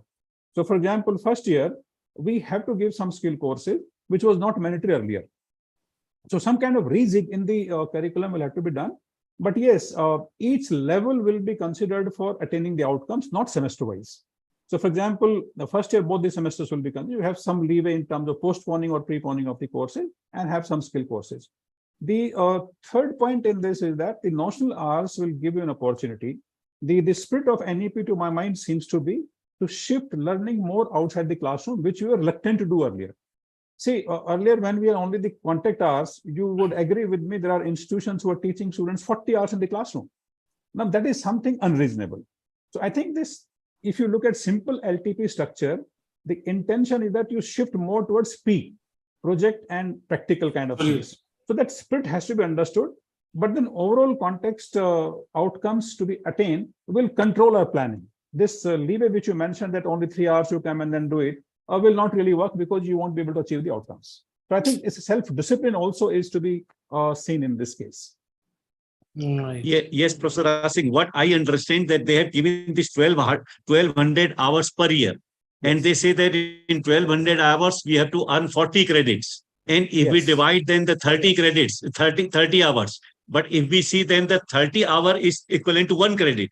So it is all that it includes the 1200 hours. It includes the learning in the laboratory, practical, everything it includes. Including sports. Yeah, including sports and field work and everything is there. So I think in our own wisdom, universities can decide how much to give to the LT and how much to P. Actually, the standard practice is that the 15 hour work is equivalent to the 1 credit. And 30 hours of the practical is equivalent to 1 credit. I think that definition has been, that definition probably has been absolutely changed. 15 hours for 1 credit, I think it's gone. It's gone. It's gone. So, it was in the it is not. It is 30 notional hours per credit. Absolutely. Only issue what I raised is because it is very difficult to keep the student I'm not talking about other institutions, especially my institution or wherever the government institutions are not keeping students 4 or 5 hours a day or maximum 3 hours classes, and then they private universities want to give quality, they want to retain students for a longer time. That may be a wrong thing for some institution, but that is a right thing for some institution, because otherwise student after going back from the classroom, they are not being able to do anything and they are not doing anything, I mean, with respect to education. So therefore, this assignment based or any other kind of activity, because UGC once upon a time has said 40 hours approximately per week in the campus was a mandate for we teachers also when we were in the government sector. So this 40 hours and 15 hours per credit has changed to 30 hours, and 30 hours, nothing new. It is already there in US and UK. Yes. They say 30 assessment hours, 30 contact hours. So whatever, so in that model, it has been found that many things have been done at home. So some universities can do 15 in the campus, 15 outside. No. Some can do 20-10. So that all depends upon the institution level. So that flexibility is there. My question was, if there is something very minimum being set up, at least these many hours in the campus, that could have been a relief to institutions who are coming up and not having A or A+ level students, who are having B or B+ level students to retain, because it's not easy as a vice chancellor. This is my 10th year to work with the ecosystem, and the professors also want to leave early and the student also want to leave early as possible. So that is not not here only. Many institutions are like that. I'm not talking about maybe XYZ university, but many institutions in this country are closed at 2:30 every day. Many universities. I can give you a name of 100 universities. So that way I wanted to have some minimum things, maybe right or wrong. Yes, sir. Now also one credit is 15 hours as far as theory is concerned, and one credit is 30 hours as far as practical is concerned. So this is also still there. So now if you even though talk about 20 credit, so if it is a total practical, it is 600 hours. And if it is a total theory, it is 300 hours, even the minimum 20 credit. Now, apart from that, they are talking about, see, if I suppose 50-50, if I take, then it is 300 to 600. So 450 hours class is there in a semester. After that 400 to, they are talking about 600. So another 150 hours, it can be other activities. If it is, now if I exam and other thing also can be considered. That is what my view is. All right. Absolutely. So may I say something? Yes, sir. Yeah. Thank you. Thank you for giving me opportunity once again. See, all the questions which we were discussing just now about this credit and how much, it is very well captured in the document which they have prepared. Basically, this credit, whenever we are calculating, it is from the learner's perspective. So it is how much learning has happened, and learning is happening outside the classroom also. And therefore, they have defined what kind of learning needs to be captured. And therefore, they have gone beyond one credit is not 15 hours, but it is 30, because they have considered the notional, which is very well documented in the framework document. Now, as a teacher, as an academician, two things which we should do. One is the whole system has to be based on trust. And if we don't trust ourselves as a teacher or academic administrator, then everything will fail, because that is what in our nation we are talking about, that we are following the Britisher system, and Britishers were not trusting us because they wanted to rule our nation. Now we are independent nation, and therefore we all academic administrators should push the trust-based framework and trust-based academic environment. But we need to create that kind of environment where we trust our teachers and our stakeholders. And then we will see the results are different. And this new education policy is giving us that opportunity.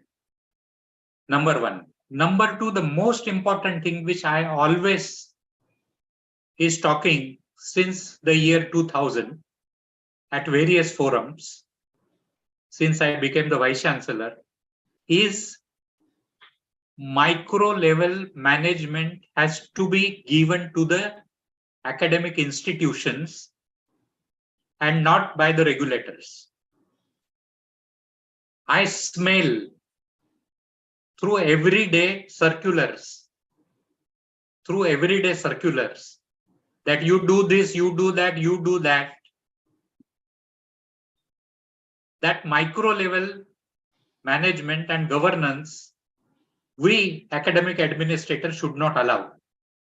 The moment you allow that micro level academic administration, I am sure we will not be able to bring trust and we will not be able to transform the education system in our country, whatever the new education policy 2020 is saying.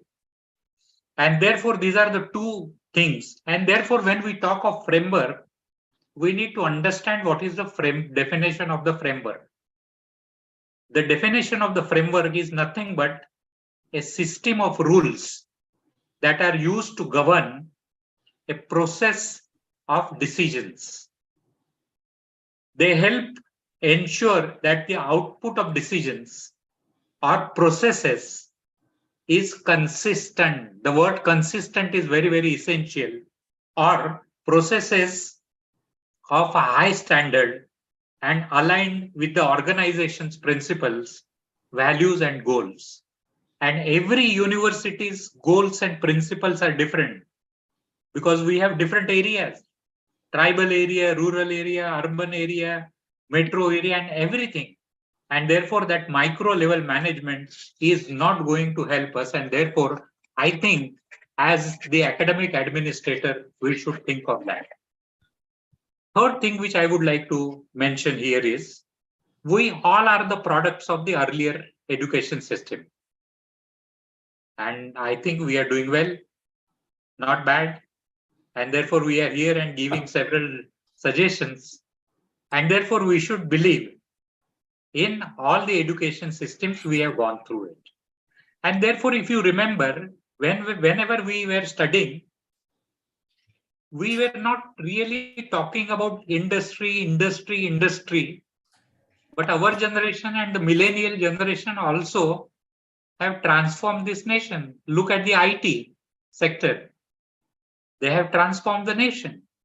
And IT has given us good result to boost the economy of this nation. And therefore, what I say is, industry is not the only player in the developmental process of any nation. Of course, they are important, but they are not everything. And therefore, when we are pushing the whole system as industry wants, then we are not going to create the good human beings. And therefore, our focus should be industry plus other important things. And therefore, whatever framework which we are going to create, we should not push everything towards industry. Otherwise, they want to earn profit and we want to push everything towards earning profit. That means we are pushing the whole nation to greed and not to need. Yeah, Professor, I'll just complete in 1 minute. Yeah, if you allow me.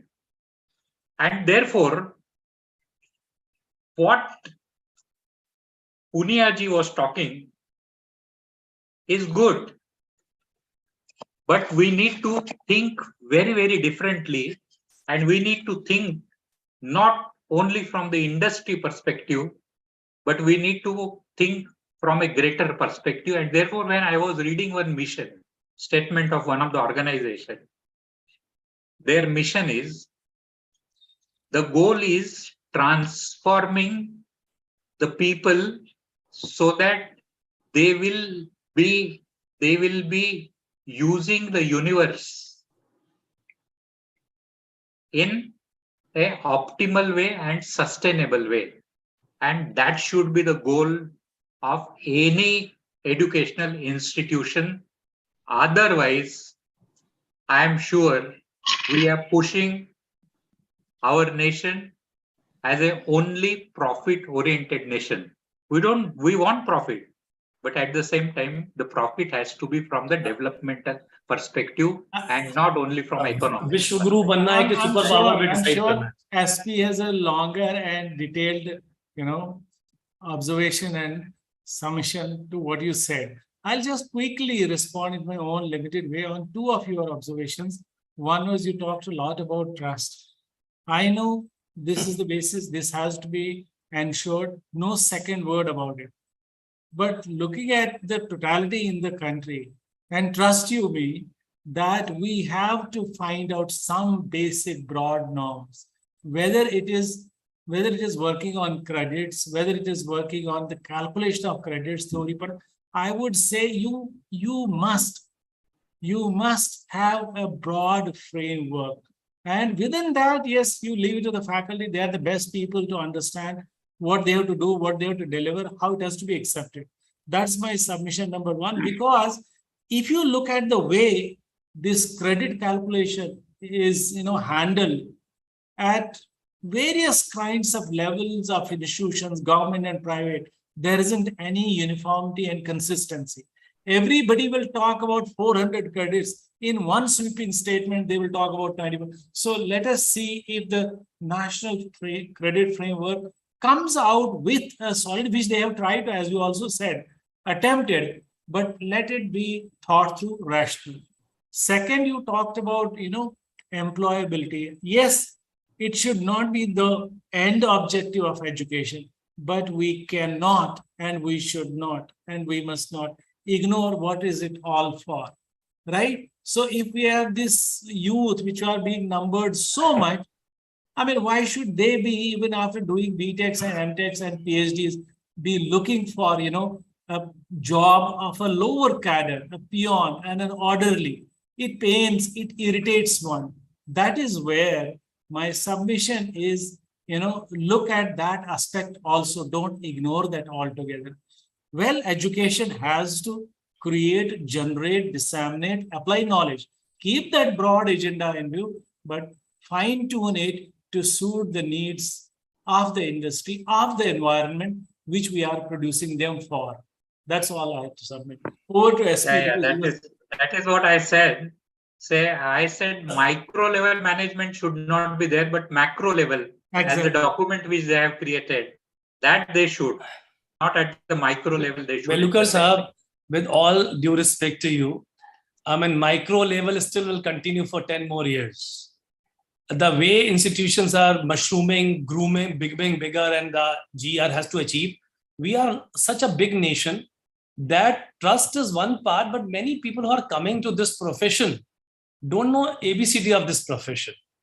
People who are asking for money and they don't know T of teachers education. So I'm not distrusting them. I have 50-60% trustworthy teacher, but not 100%. I'm saying on open forum. This is not here. This is wherever I worked earlier. This is my 23rd year in private education.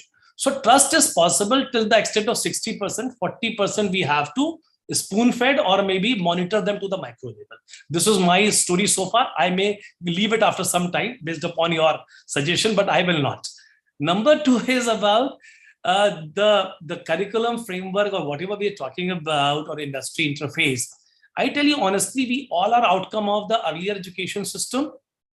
Were there any curriculum framework being done like this, so nitty-gritty? Are we increasing the intervention of UGC and AICT into our domain of university system, or we are becoming more flexible? I think we are being more structured now than the earlier time. And without structuring, when it was limited to some universities and limited to some class of people to study, it was good enough. But when the mushrooming and numbers are increasing, we have to have some framework. I am very, very optimistic about this framework system. We have flexibility here. and we teachers are very prudent to find out further flexibility as per requirement of our institution. Yes, Professor Singh, thank you. Now, we should invite one by one. So, Professor Raj Singh, you may yes, sir. You may express your opinion, Yes, Professor sir. Raj Thank Singh. you. Thank you, sir. Thank you. I think to large extent, I agree with Professor S.K. saying. Sometimes I feel an irony that for ages we have been cribbing for autonomy.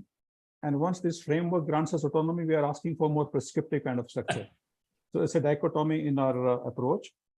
I think this particular framework, and before that, of course, NEP, is trying to promote something self-regulatory mechanism.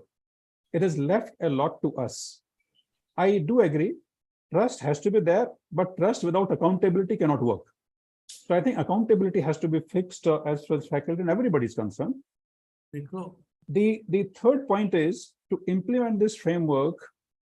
There are many parts of it. We need certain tools, which I think nobody has spoken about. How do you really implement on the ground?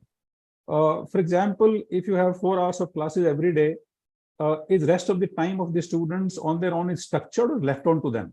I think a lot more will have to be structured because self-study is not included in the notional hours of 30. So a lot of structuring and their assessment mechanism will have to be defined by all of us, which is a Herculean task. It's not an easy task. Assessment reforms have to be brought in. I'm sure each one of you will agree with me. I have little experience compared to many of you. The best CGPA students are not the most employable. Yes. And many of them whom we label as failures and don't even make them eligible for placement are more employable in many cases. I got a shocker of my life 2 years ago when recruiters came and told me, sir, can we look at some of the students whom you have failed? And they recruited 4 of them. It was eye-opener for me. So I think the assessment system we have been following, we need to do away with this as soon as possible. This is doing more harm than any help. I think what we have adopted, I can share best practices. We have adopted more or less 1/3, 1/3, 1/3 system. Thanks to 40% permission by UGC on online delivery, even in regular programs, we may not achieve 40%, but about 30, 35% we can achieve in some courses. In some cases, we have to stop at 10% also. So roughly 1/3 can be delivered online, both synchronous and asynchronous. 1/3 we want students on the campus for practical labs, some important discussion with the mentors and project guides, and 1/3 has to be spent on the field. And for that, we need tools like projects, well-structured projects where clear-cut outcomes are given, clear-cut pathways given, there's a guide allotted, and where students are, I don't say monitored, but I think a periodical assessment is done through various tools, then only we'll be able to achieve it. And final point is that this particular document, and of course NEP and many subsequent regulations and guidelines point towards one thing, planning has to be emphasized. It doesn't absolve us, doesn't make us escape planning. I think planning's role is going to increase many fold. And I think once you plan and make faculty members commit, have the trust and accountability, I think this blend will work wonders for us. I am a fan of NEP as a policy. I think all subsequent guidelines and regulations give a lot of flexibility to us, which have been given. We must really rise to the occasion and use this flexibility and structure around program delivery. It's going to do a lot of good things to us. Thank you, Professor Raj Singh. Professor Priyaranjan Trivedi, the Chancellor of the Indira Gandhi Technological University. Are you there? Sir, would you like to? Okay, no. Professor C.L. Joshi. Professor C.L. Joshi. Professor C.L. Joshi. Professor Arvind, are you there? Professor Arvind. वो भी नहीं है. Professor Nand Kishore Sinha. Sinha sir. Sinha sir. As of now, what our members discussed, that the framework is encroaching our flexibility or not.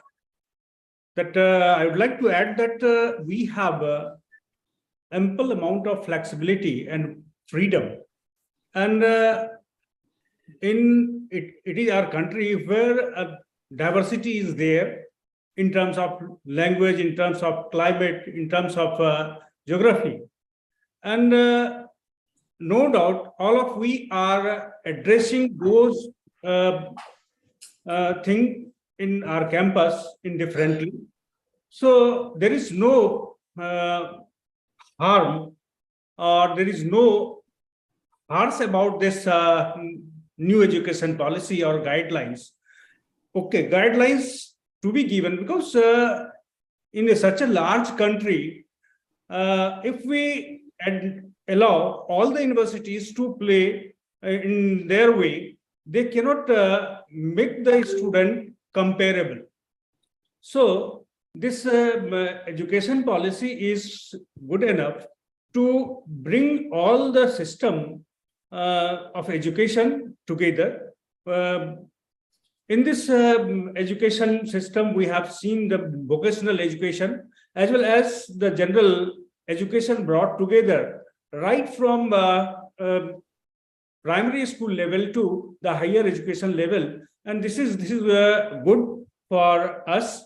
And I hope that some additional things to be added, that skill, suppose sports, some extracurricular activities, it should be given credit for the skilling and for getting degree or diploma or employability is concerned.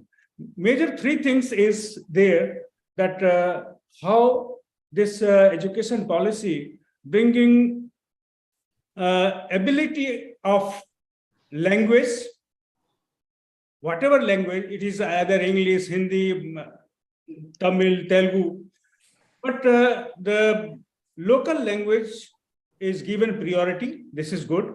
Second thing, this language must have interaction with the outer part of the area. And second is how much skill to be given. It is also part of this new education policy. And all the universities and institutions, they are doing their well for the area is concerned. And the final thing is the ability of employability. Ability of employability, as SP Singhji pointed out, that the industry, we should not focus only on the industry part, because we have to create a good human being. So value-based education also is a good part, and it is given in this education policy. In totality, this education policy draft has given good guidelines for the Indian education system in coming time. Thank you, sir. Thank you, Professor Sinha. Thank you very much. You have highlighted that the education NEP, which has been now introduced, it is good enough, and it is taking care of the from primary to the higher education. And now I would like to request Gauridas Sharma ji from USTM. Is he there? Yes. Professor Ranjit Singh. Yeah, Gauridas Sharma is there. Professor. Yes, Professor. Welcome, sir. Welcome. After a long time, we are meeting again.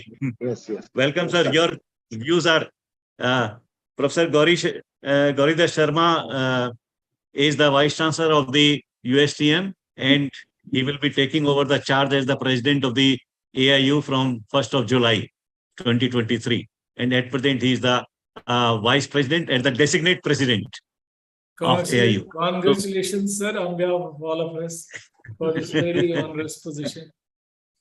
So, Professor Sharma, please.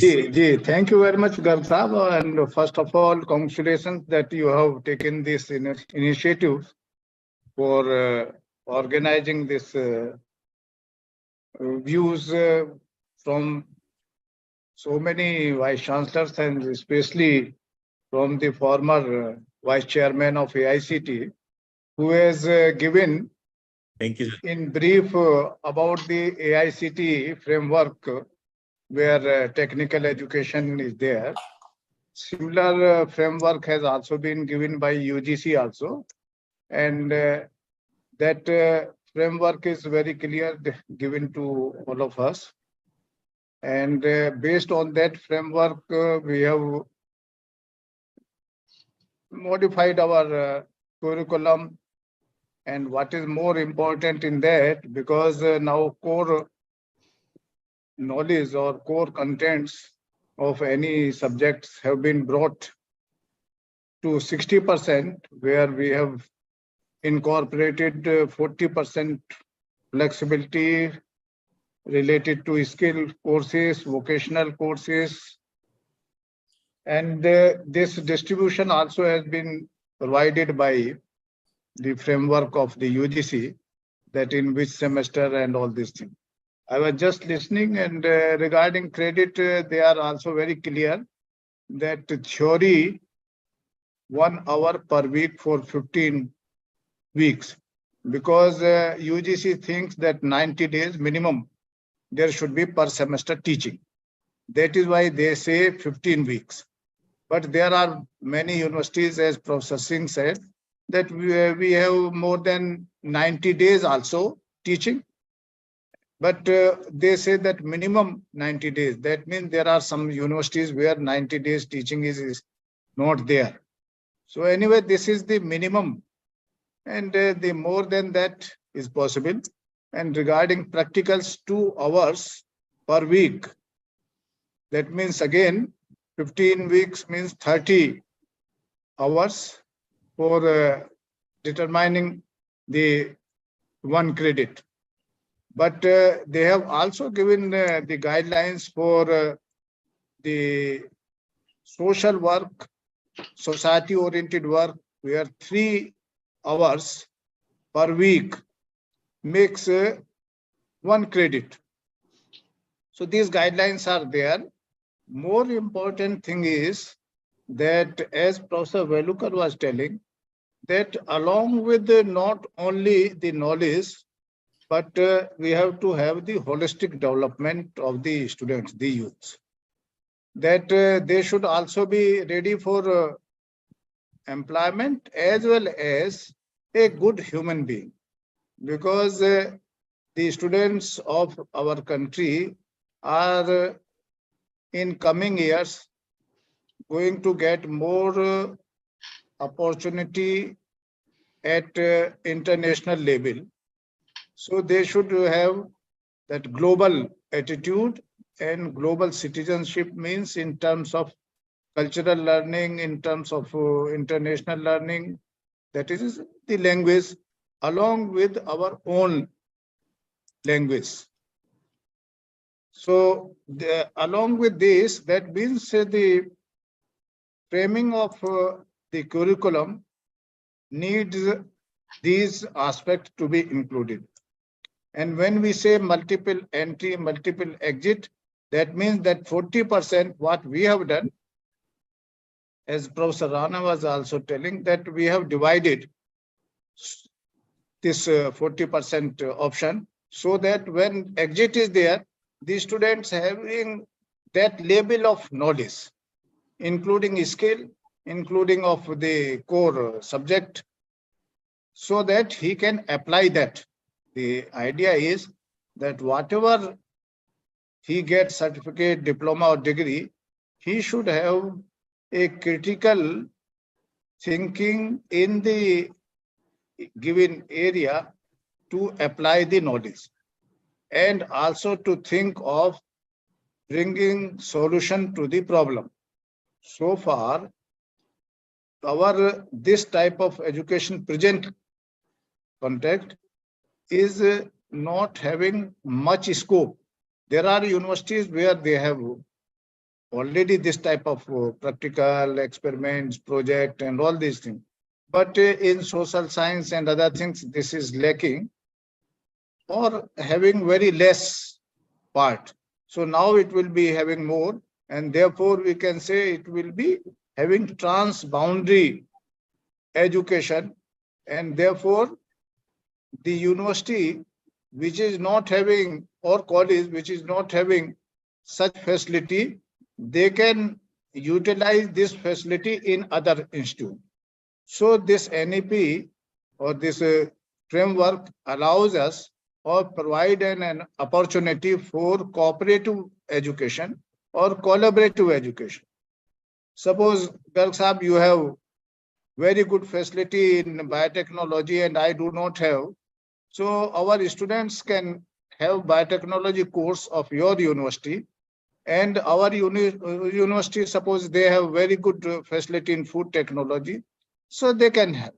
So in that way, the advantage of this is there, but problem was how to have equivalence of credit. That was the psychological thing, because different universities or different type of courses were having different calculation of the credit. As it was discussed, Professor Singh has already made mention. So to bring uniformity, AIU also has given suggestions, because ultimately these 2 years or 3 years or 1 year, this kind of the problems will take some time, because our mindset is still that 2 years PG, 3 years UG. Still, it will take some time to change the mindset of not only of teachers and university colleges, but also students. Students are also coming with their mindset that after graduation. But my only point is, what about government jobs?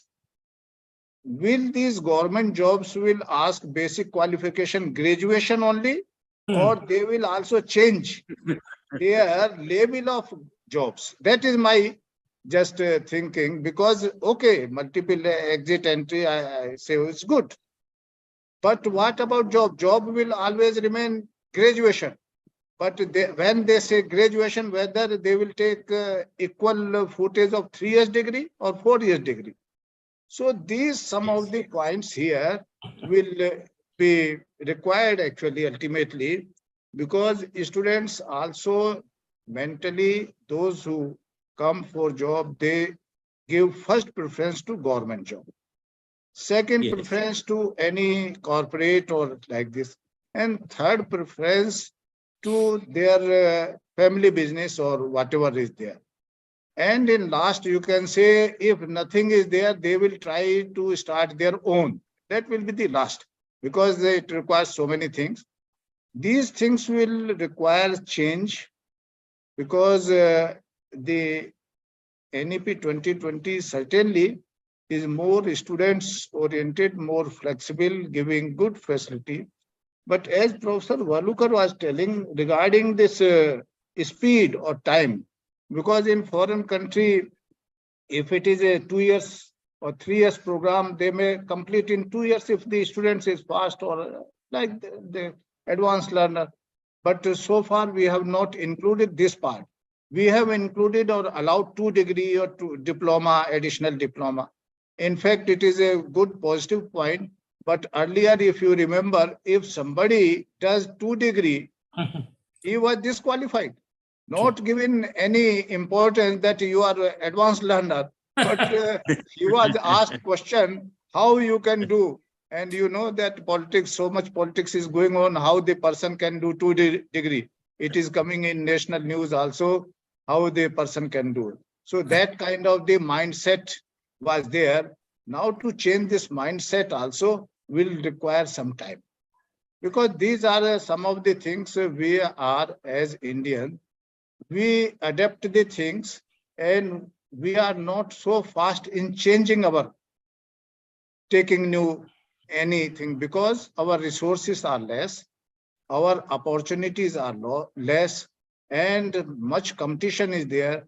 So these are some of the practical part of it.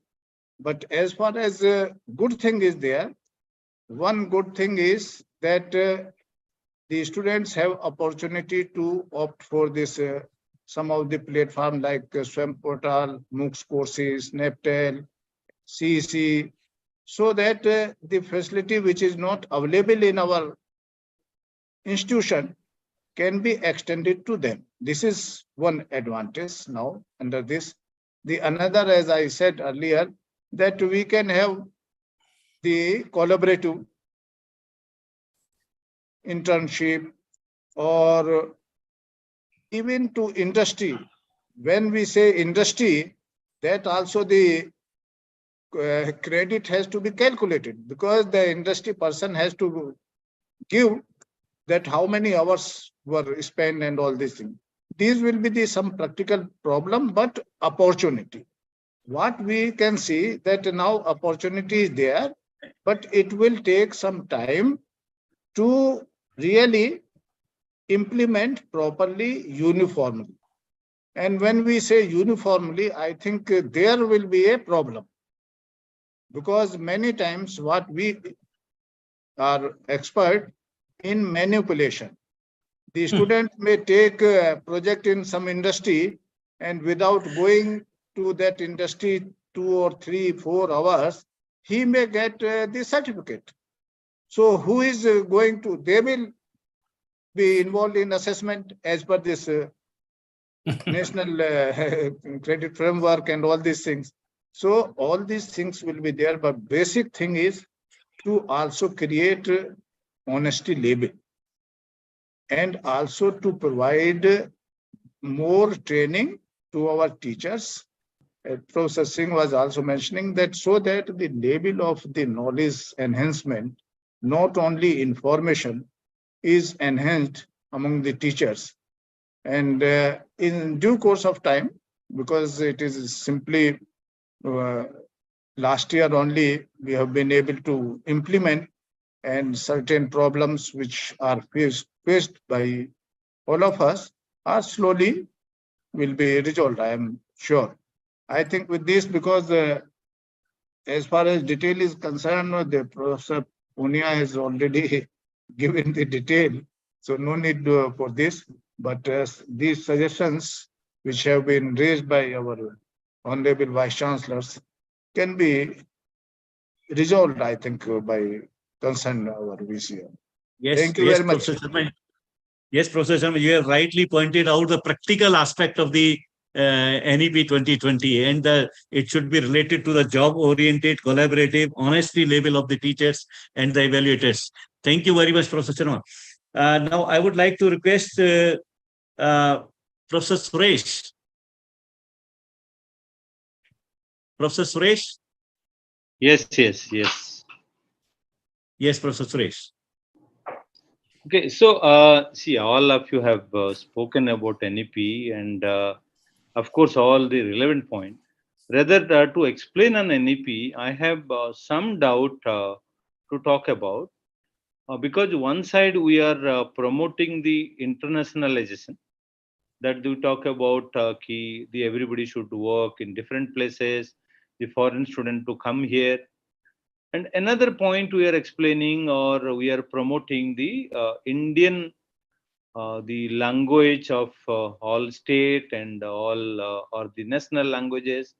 When we compare with Indian languages with Chinese language, they talk about, because Chinese language, the people to remember skill, China is better. That's why they are better in terms of remember skills. That is okay.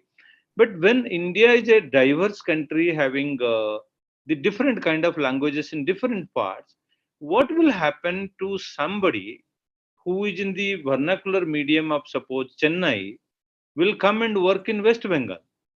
So what the preference? Because today, even though if I am there, I come from Odisha, and while here the official language is Hindi, because I have never studied in Hindi, it is difficult for me to read Hindi when the official languages comes. Although you can read, but you prefer the English. So what kind of this kind of the issue which may create, I said, how the foreign student will be attracted in that case. And now also, the people who are coming from vernacular medium, you are finding difficult for them to accept the English as a communication, or the English as a medium of instructions. We all find, other than metros, I have worked in metros as well as now in Jaipur. Metro, it is a little different, but here in the regional colleges, it is completely different. So I believe somebody like Raj Singh or somebody can tell me what is the thought process on this, so that I will have some idea. Yes, Professor Raj Singh, would you like to add something? Yes. I think maybe I'm relevant or not, but let me make an effort. Language has been a barrier, particularly for us when we have large number of foreign students, in fact, about 1,500 plus. And in some classes, it was like that when we tried to address students in vernacular languages, this came in conflict with the foreign students. So what we did was, we divided the batches into those who are comfortable in vernacular language, and we keep them for 1 year. And rest is where they're comfortable in English. And we saw that within 1 year, they became comfortable in English because they would not like to stay with vernacular language forever. They don't want to deny themselves the opportunities which are open to them when they are comfortable in English language. Same way, I think these students are the advantage because they also look at the opportunities which are locally available. The other challenge we faced was somehow getting the faculty members around and stop the temptation of talking in local language. We've been able to do it for last 2 years, in fact, and this segregation really helped. For me personally, yes, it's a challenge. Here, a lot of letters from the government come in Kannada language. And every state should, of course, take pride in the language. And I have learned some basics. I try to understand spoken Kannada, and I'm sure with passage of time, I'll learn more of it so that I can also. You may be able to speak Kannada, but if a letter comes, you cannot write I Kannada. cannot. So in stages, now I can at least hear somebody and understand. Maybe I'll learn how to read and then, of course, write.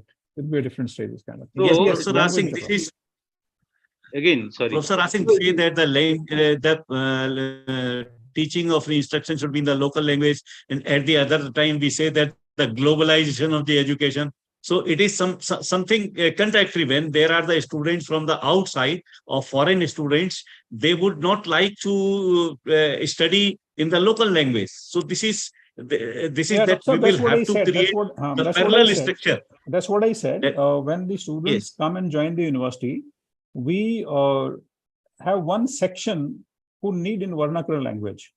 And there, for the first year, vernacular and English, which makes them very, very comfortable. The instructions are imparted, and the others where we mix foreign students, it's purely in English. So keeping both of them, and after 1 year, they very comfortably graduate to English language. Yes. That's what we have done. It's been a very successful experiment. No, see what happens. Suppose Kannada language need to be in Kannada language need to be taught. It means a person from West Bengal or comes and will not be able to do a job because it's a teaching job. You need to be thorough while correcting the paper. It is not only reading the paper, you should understand the language, its nitty-gritty of the language. Then only you will be able to correct the paper. So teacher, it means it will not be going from the regional place to a different state to do the job. Suppose in Assam or Meghalaya, the people, it is very difficult for them to come to Chennai. See, yes, but that has not really been a problem for us because of large numbers. We have multiple sections, so not a single faculty teaches a particular course. I said metro to be left out. I said about the metro institution to be left out because they have at least the cosmopolitan culture. So maybe somebody from the rural setting, how they're handling this challenge would be the better one to answer. I think Professor Ranjit Singh from Shobhit University, are you there? Hi. Yes, sir. You can see me even. Yes, sir. Please. You can well enlighten on this point because that our university is the rural area and there the local language and this English language, and what are the challenges what you face? Sir, thank you very much, sir. It is an honor to be the part of this elite panel. The question is very broad, and this whole thing is becoming so broad that if start discussing anything to any direction, you will get new problem. First, let me speak something on the National Credit Framework. Yes. I just read it for the last 2-3 days, but the reading is not completed yet. So first I have to understand the whole document and then to see what to do. But what I can see from this that there's very simply it is said there very clearly that it is an enabling framework and not a regulation. Yes, exactly. That is one thing. It empowers, facilitates, and allows stakeholders while giving them a required flexibility for catering to their specific academic and skilling needs. That is one part which is being discussed right now.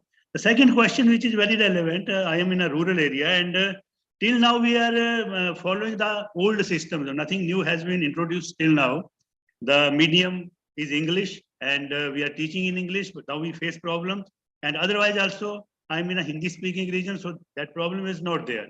The faculty is mostly from the surrounding areas, so we don't face those problems. But yes, the questions are very relevant, but the purpose for which we are here is only to discuss about the national credit framework. And you see, when we will be implementing things, only then we will be able to see the problem and we will look for the solutions. Here, we have to change whole the curriculum. When we have to make the general education and what you call as vocational education elements to come together. You have to, restructure the curriculum. Then the very important thing which we were discussing, because for the successful implementation of anything, what you need is the infrastructure, that is physical resources and the human resources. And many of my colleagues or learned colleagues, they just said that how we have to skill the teachers to understand the things and to implement them. So that is the challenge also. And you have to create the resources, you have to skill, you have to train the teachers to understand the norms, rules, regulations, the new things which we will, changes which we will be bringing in our curriculum, our ordinance or rules, and then to implement them. I agree that the problem is different. When I am in a rural area, pure rural background, my things are different, my students are different, teachers are different. When I compare it to some university which is in some metro city, for example, Jan Deemed to be University, that is different. But yes, with the time, because we have to follow the provisions of NEP 2020, and there are many things which are being changed. One of them is obviously National Credit Framework. We have to understand that, and we have to make rules and regulations which are user-friendly, and we are able to implement in the whole thing in totality, keeping in view our own vision and mission and the requirements. So till now, we have not faced any problem, as we are just implementing it in parts, not as a whole. So that is the situation with me here. I think Ranjit sir, you went little different. The question and the context was different. I will talk to SP Singh sir, because he also comes from Assam Global University. So I think you can hear. My question is simple. If we change the medium of instruction from English to local language, the student who are produced from Assam Global University, suppose you start the Assamese language, when they come to like Bangalore or where the Kannada is there, what opportunity they will have to work today, because English is one common language or Hindi is one common language. If it is implemented, then it is easier. So my suggestion would be, or thought process would be, if at least one language of instruction can be given everywhere, it would be much better, whether it is English or Hindi. Otherwise, the 10-12 years after the time of implementation, the student produced, they will curse the university ki we have not been studied. Right. So that is how. And the faculty will start teaching the local language. It is good, no doubt about, there is no problem about language. But it means we are restricting from state transfer, like one state to another state. Scope will reduce, no doubt. Dr. Padhi, if I may give my thought process. Look, once upon a time when we started this institution, we restricted people to talk among themselves in Bengalis or Assamese. We said we are purely English speaking, English instruction university. Anybody, teachers are speaking among themselves, and we restricted. Only change which has happened in last, I would say 13, 14 years of establishment, that now we allow teachers to speak in the language they want to. The students are also allowed to speak in the language they want to.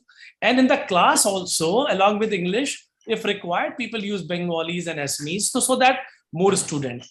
Why it has happened? From elite institutions, we have become the university. Now we are getting students from all categories of, I would say, Northeast India.